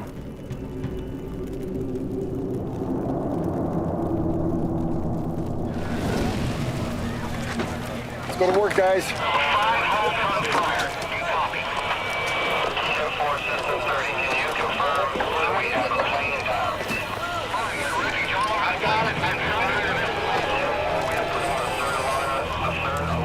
I don't think I ever saw a whole human being. I gave them the job of finding body parts and wrapping them or covering them with yellow rescue blankets. No matter where it was, ever so small or whatever, you know, a hand or a torso or a leg or whatever. That became life to us. It was treated with respect. My memory of the incident is in a muted shade of brown. It's not black and white, it's not vivid color. You know, the grass isn't green, you know, the houses don't have paint. It's all some muted brown shade. And I'm told that that's my brain's way of taking something violent and horrible and softening it a little bit so that I can live with it and deal with it. This neighborhood has just been torn apart. Yellow sheets mark the bodies. I count 1, 2, 3, 4, 5, 6, 7, 8, 9, 10, 11 bodies right now. Oh, gosh. This neighborhood has just been devastated. 16 houses have been damaged, many of them completely destroyed.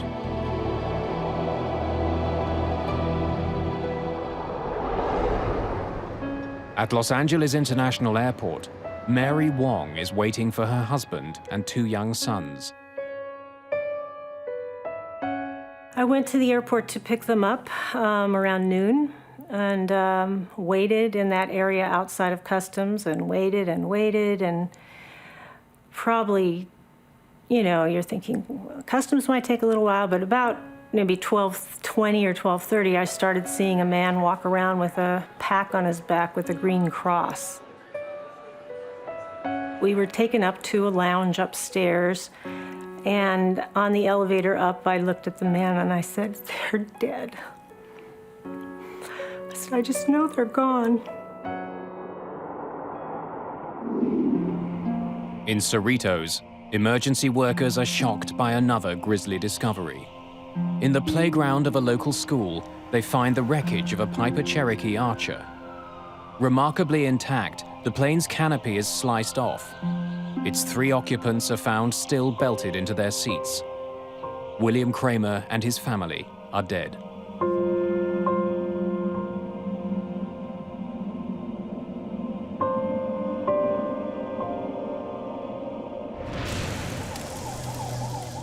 All the passengers and crew on Aeroméxico Flight 498 are also dead.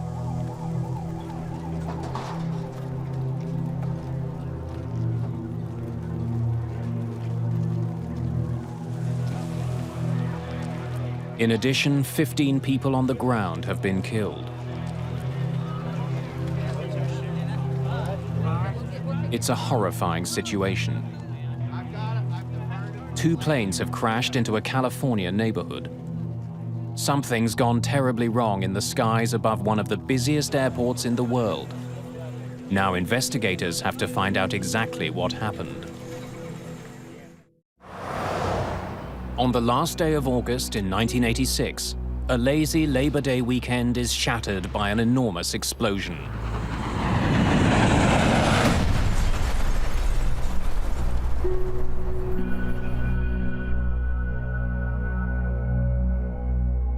Two planes crash in LA County, destroying several houses.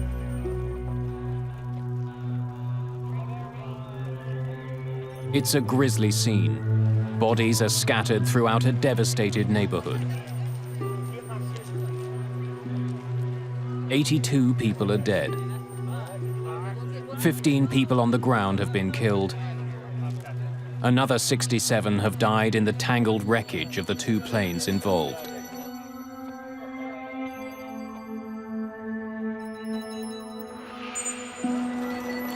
Investigators from the National Transportation Safety Board arrive that night.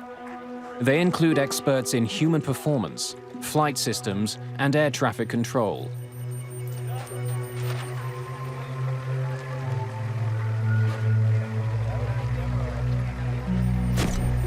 From the beginning, investigators are focused on the fact that there are 2 planes on the ground. It suggests a disturbing conclusion, that this was a mid-air collision. The idea that this had been a mid-air collision was already conveyed to us before we even launched out of Hangar 6 back when we got to word. They saw 2 wreckages coming down, and that's the way it got conveyed to us. With that idea in mind, John White and his team must painstakingly examine the wreckage. It's more of now documenting where the major pieces were, and then looking at the pieces to see if you can determine how the aircraft, at what angle the aircraft may have come together at. Propeller marks on the tail of the DC-9 and paint from the Piper Cherokee reveal how the planes crashed. It looks like the Piper collided at the tail section of the DC-9, and the horizontal stabilizer came off. And once that happened, you could no longer control the pitch of the DC-9. The descending DC-9 and the climbing Cherokee met at a 90-degree angle. Their combined speed was 450 kilometers an hour. The impact tore off the airliner's tail section. Discovering how the planes collided is the first step. The more important question to be answered is why. To piece together the tragedy, investigators examine the DC-9's flight data recorder. It helps them pinpoint the exact location and altitude of Aeroméxico Flight 498. The DC-9 was inside the terminal control area, the controlled airspace of the Los Angeles airport. It was right where it was supposed to be. But the Kramer's Cherokee was also inside the TCA. With all of the jets taking off and landing at LAX, private planes must first get permission to enter this area. Piper 4891, all clear for takeoff, Torrance. William Kramer was a newcomer to Los Angeles, but investigators learned that he was well aware of the limits imposed by the TCA. He knew that it was restricted airspace. And in the cockpit of Kramer's Cherokee, the confirmation. Investigators find a map of the Los Angeles terminal control area. Investigators make another puzzling discovery. They learn that the Kramer's proposed flight plan took them from Torrance to Long Beach, then up to Ontario, and finally to Big Bear Lake, at a cruising altitude of 3,000 meters. That plan keeps him well out of the TCA. The fact of the matter is that the Cherokee flew into the TCA and hit the DC-9 in restricted airspace without a clearance. So how had Kramer flown into danger? And why hadn't he let anyone know? On the ground in Cerritos, one possible answer emerges. Heart disease runs in Kramer's family, and the initial autopsy results show a major blockage.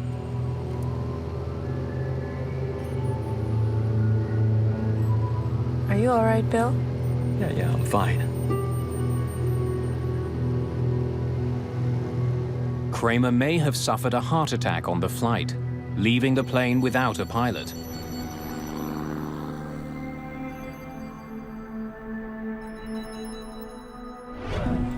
Samples of William Kramer's heart tissue are sent to the Armed Forces Institute of Pathology for testing. If he suffered a heart attack, it might explain why he didn't call in to LA approach. It's totally possible that he could have had the heart attack, fell back, pulled the airplane up, and that's why he didn't try and avoid the DC-9.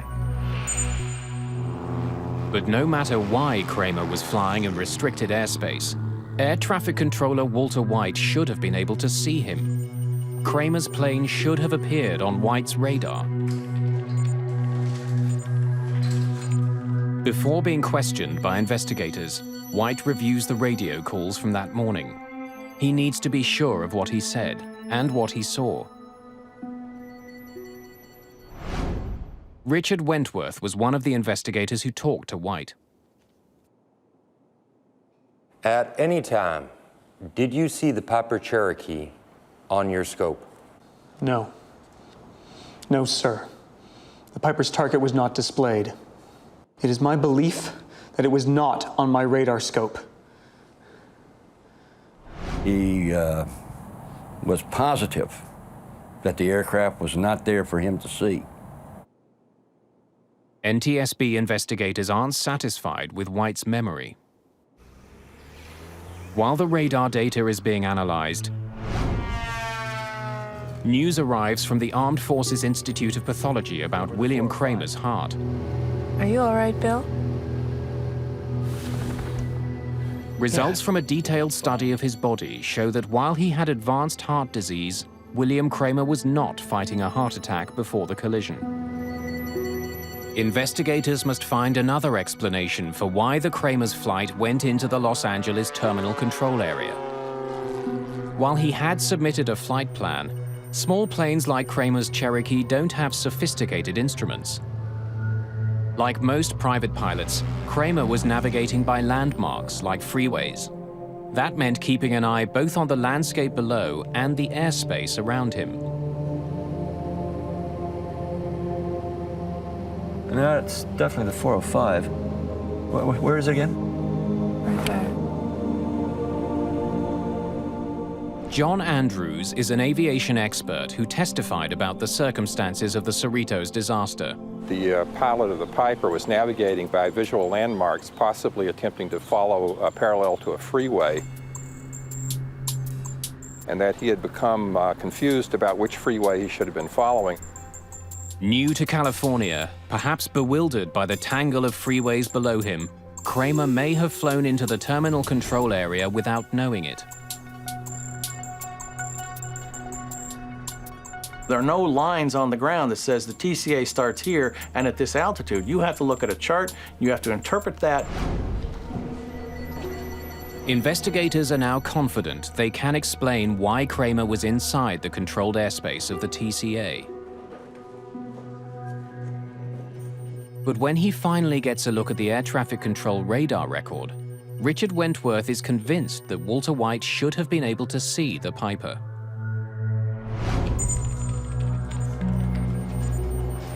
We were able to determine that the aircraft that collided with Aeroméxico was there to be seen. So why hadn't White reacted to the Kramer's plane if it was on his radar? When Walter White came to work that day, the arrival station was being controlled by Carl Grundman. Hey, Carl, how's it going? Hey, slow. Grundman believes that long-standing radar problems were the reason White didn't see the Kramer's plane. I can sit in for you. Controllers have been complaining about the radars for a long time. Yours, buddy. All right, thanks a lot. We had reported problems with the radar not picking up targets several times. When radar signals strike a target, they bounce back to the receiver. But if buildings or mountains interrupt the radar, the return signal can disappear. You may lose one target. You may lose two targets. It may not be presented for one sweep. Did you see the Piper Cherokee on your scope? No, sir. But that doesn't mean that the target isn't there. A blind spot is only an instantaneous thing. It's not a continuous thing. I think I lost one. There were also holes that were just because the radar was old. It was just not as accurate as it might have been. It was not state-of-the-art equipment, that's for darn sure. There's an effect called flicker. When a computer becomes overloaded, the scope will flicker. Every now and then, targets will drop out or can drop out. We reviewed that data. We had no evidence that there were any malfunctions of any systems in Los Angeles.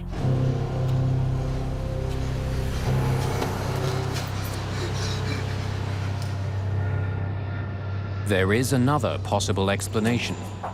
If the Cherokee had appeared on the radar, White still could have missed it. Investigators focus on the other plane in the sky that day, the Grumman Tiger. Private planes are required to contact air traffic control if they're entering the terminal control area. But the Tiger was already deep into the TCA before it radioed Walter White. One approach, 66 Romeo is on a flight from Fullerton. Cruising altitude is 4,500. We'd like following. Grumman 66 Romeo, are you at 4,500 now? Negative, we're at 3,400 and climbing. Okay, you are right in the middle of the TCA, sir. There was an aircraft that was east of the airport, which he became involved in. That was what they called a violator. Grumman 66 Romeo, I suggest in future you look at your TCA chart. You just had an aircraft pass. The problem with the conversation between the controller and the pilot of the Grumman is that it went on too long. Why were you so mesmerized by the Grumman? I thought he posed a risk. This occurred during a critical time at which the two aircraft to the southwest of his display, which was the Aeroméxico and the Cherokee, were merging. But even if the Cherokee's signal did appear on White's radar, and even if he had seen it, investigators discover that White still would not have had all the information he needed. Radar signals only show controllers that a plane is in range. Transponders on planes can broadcast other information, including height and speed. But at the site of the Cherokee wreckage, investigators discover the plane's transponder is a basic model. It only sends out information on the plane's direction. It provides no information about the plane's altitude. So these controllers were pretty much used to seeing a little triangle which represented a VFR aircraft with no altitude readout, traversing all over the place. And unless they learned firsthand from the pilot, they had an expectation that the aircraft would not intrude into that airspace. Grumman 66 Romeo, squawk 4524. Investigators believe remain that clear White's via divided TCA. attention, perhaps made worse by an older radar system, explains why air traffic control never warned the DC-9 of the danger posed by Kramer's Cherokee. Any landmarks that we might be able to use as a visual. But there's another mystery that hasn't been solved. Studying the radar records from the day, NTSB investigators are startled by what they find. Neither the crew of the DC-9 nor the pilot of the smaller Cherokee took any evasive action before the crash. Both pilots appear completely unaware of each other. Definitely the 405. Why hadn't the pilots of either airplane reacted? Visibility was over 20 kilometers. How could two planes collide in the clear blue sky? To try to get a better sense of what was happening inside the Aeroméxico cockpit, investigators listened to the airplane's cockpit voice recorder.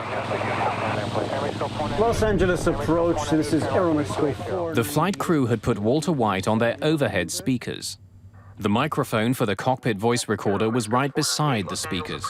Depart Seal Beach, heading 320. Much of what the pilot said was drowned out by White's voice. Reduce speed to 200, then descend and maintain 6,000. Altimeter bugs. The radar information paints a puzzling picture.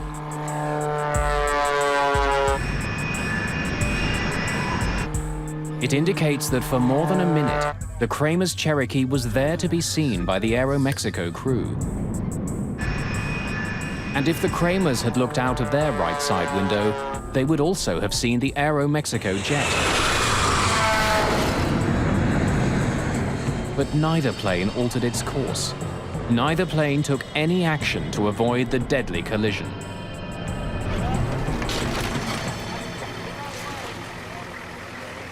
Investigators believe that if William Kramer was indeed lost and using the freeways as a guide, he might never have seen the approaching DC-9. The window he would have been looking out of was the pilot's window, but the DC-9 was coming from the other direction. A visual landmark that I can... This would have been a very unfortunate situation because the DC-9 was approaching from the far right side and in fact could only be seen out the passenger's window, which was on the right side of the aircraft. For the crew of the DC-9, the very size of the much smaller Cherokee could have prevented them from seeing the plane before it was too late. In some cases, when a small aircraft is closing very rapidly, by the time the aircraft becomes large enough for you to easily see it, it's almost too late to avoid the collision. The FAA generally has taken a sort of as a rule of thumb that you need about 12 seconds in order to see an aircraft, decide that it's a threat, and then execute an avoidance maneuver. In the case of the collision at Cerritos, by the time the aircraft became large enough to see, you were down very close to that 12-second limit. In case after case of mid-air collisions, we find out that the aircraft gave no indication that they saw each other until the time they actually collided.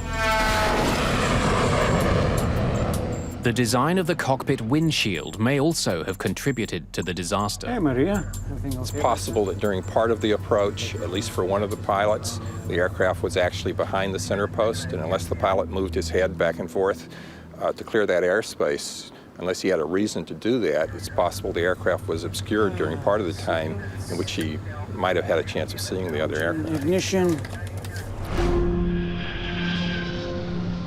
The disaster over Cerritos revealed several tragic weaknesses in the air traffic control system. One of the most glaring was that pilots could not be relied on to see and avoid each other. They'd need new technology to keep a mid-air collision from happening again.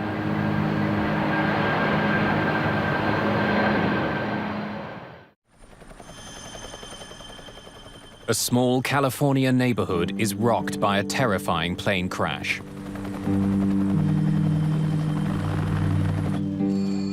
"82 people are killed when a private plane slams into a large passenger jet.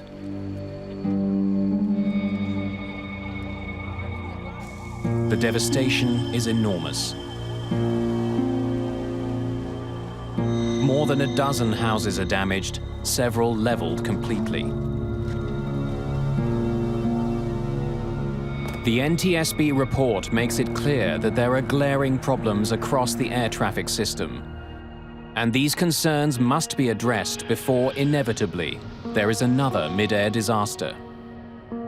The FAA, which regulates the airline industry in the United States, acted swiftly to improve safety. A new kind of transponder was required for smaller planes, the kind that might have helped air traffic controllers recognize that the private aircraft posed a danger. If you had an aircraft that flew under a controlled airspace, you would have a transponder and you would be required to have altitude encoding or reporting. That way it would be no mistake as to whether you had an intruder or not. A new system called Mode C Intruder was also developed to warn air traffic controllers.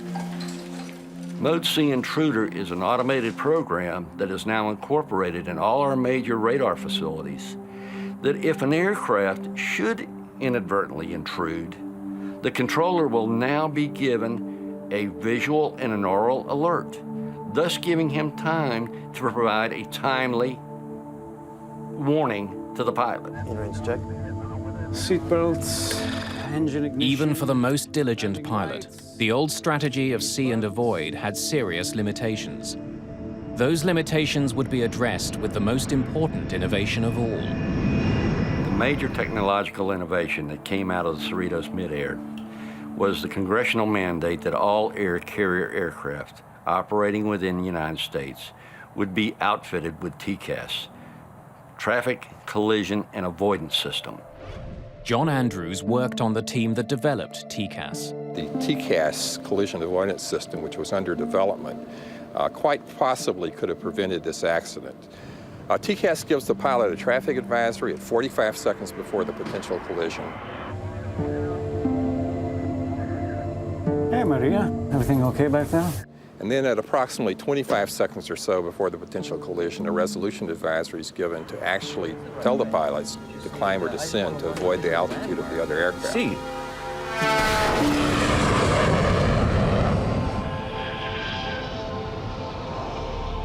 Today, commercial airlines around the world use TCAS.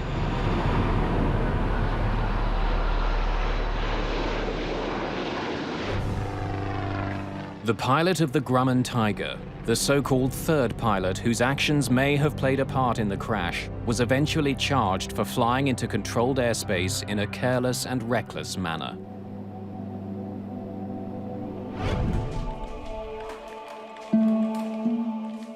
For Walter White, the effect of the disaster over Cerritos could not be overcome.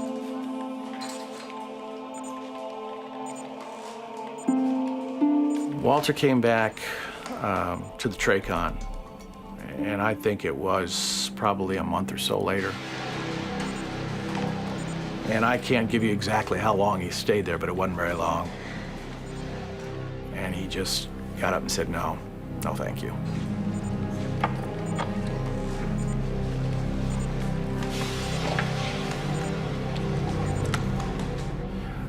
And as far as I know, he didn't talk to airplanes again.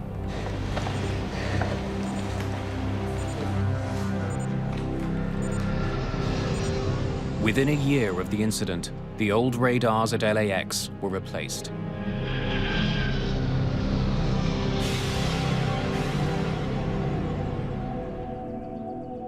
In Cerritos, a memorial garden now marks the day of the disaster. Mary Wong has since remarried, but the pain of returning home that day will never go away. There's nobody here. The house is empty. Derek was already living in an apartment in San Diego, and here I was no longer a mother, except to Derek, and I was no longer a wife. And so it shattered my whole world. Days after the disaster, Mary Wong met one of the few people who could fully understand her loss. I went to the memorial service, and it was very important to me to try to meet somebody else who had gone through this. And I knew from reading stories that Teresa had lost her husband and 2 children. And so I saw someone there who I thought was Teresa. She says, "Are you Teresa Estrada?" And I said, "Yes, I am." She says, "Well, my name is Mary Wong." And she says, I said, "I lost my husband and children also." I just wanted to grab her and hug her because she was feeling what I was feeling. So we had an immediate connection, and we've maintained our friendship over these 20 years. Everyone who flies today has been affected by the mid-air collision over Cerritos. The disaster led to historic improvements in aviation safety. Since the full adoption of the TCAS system, there has not been another mid-air collision in the United States.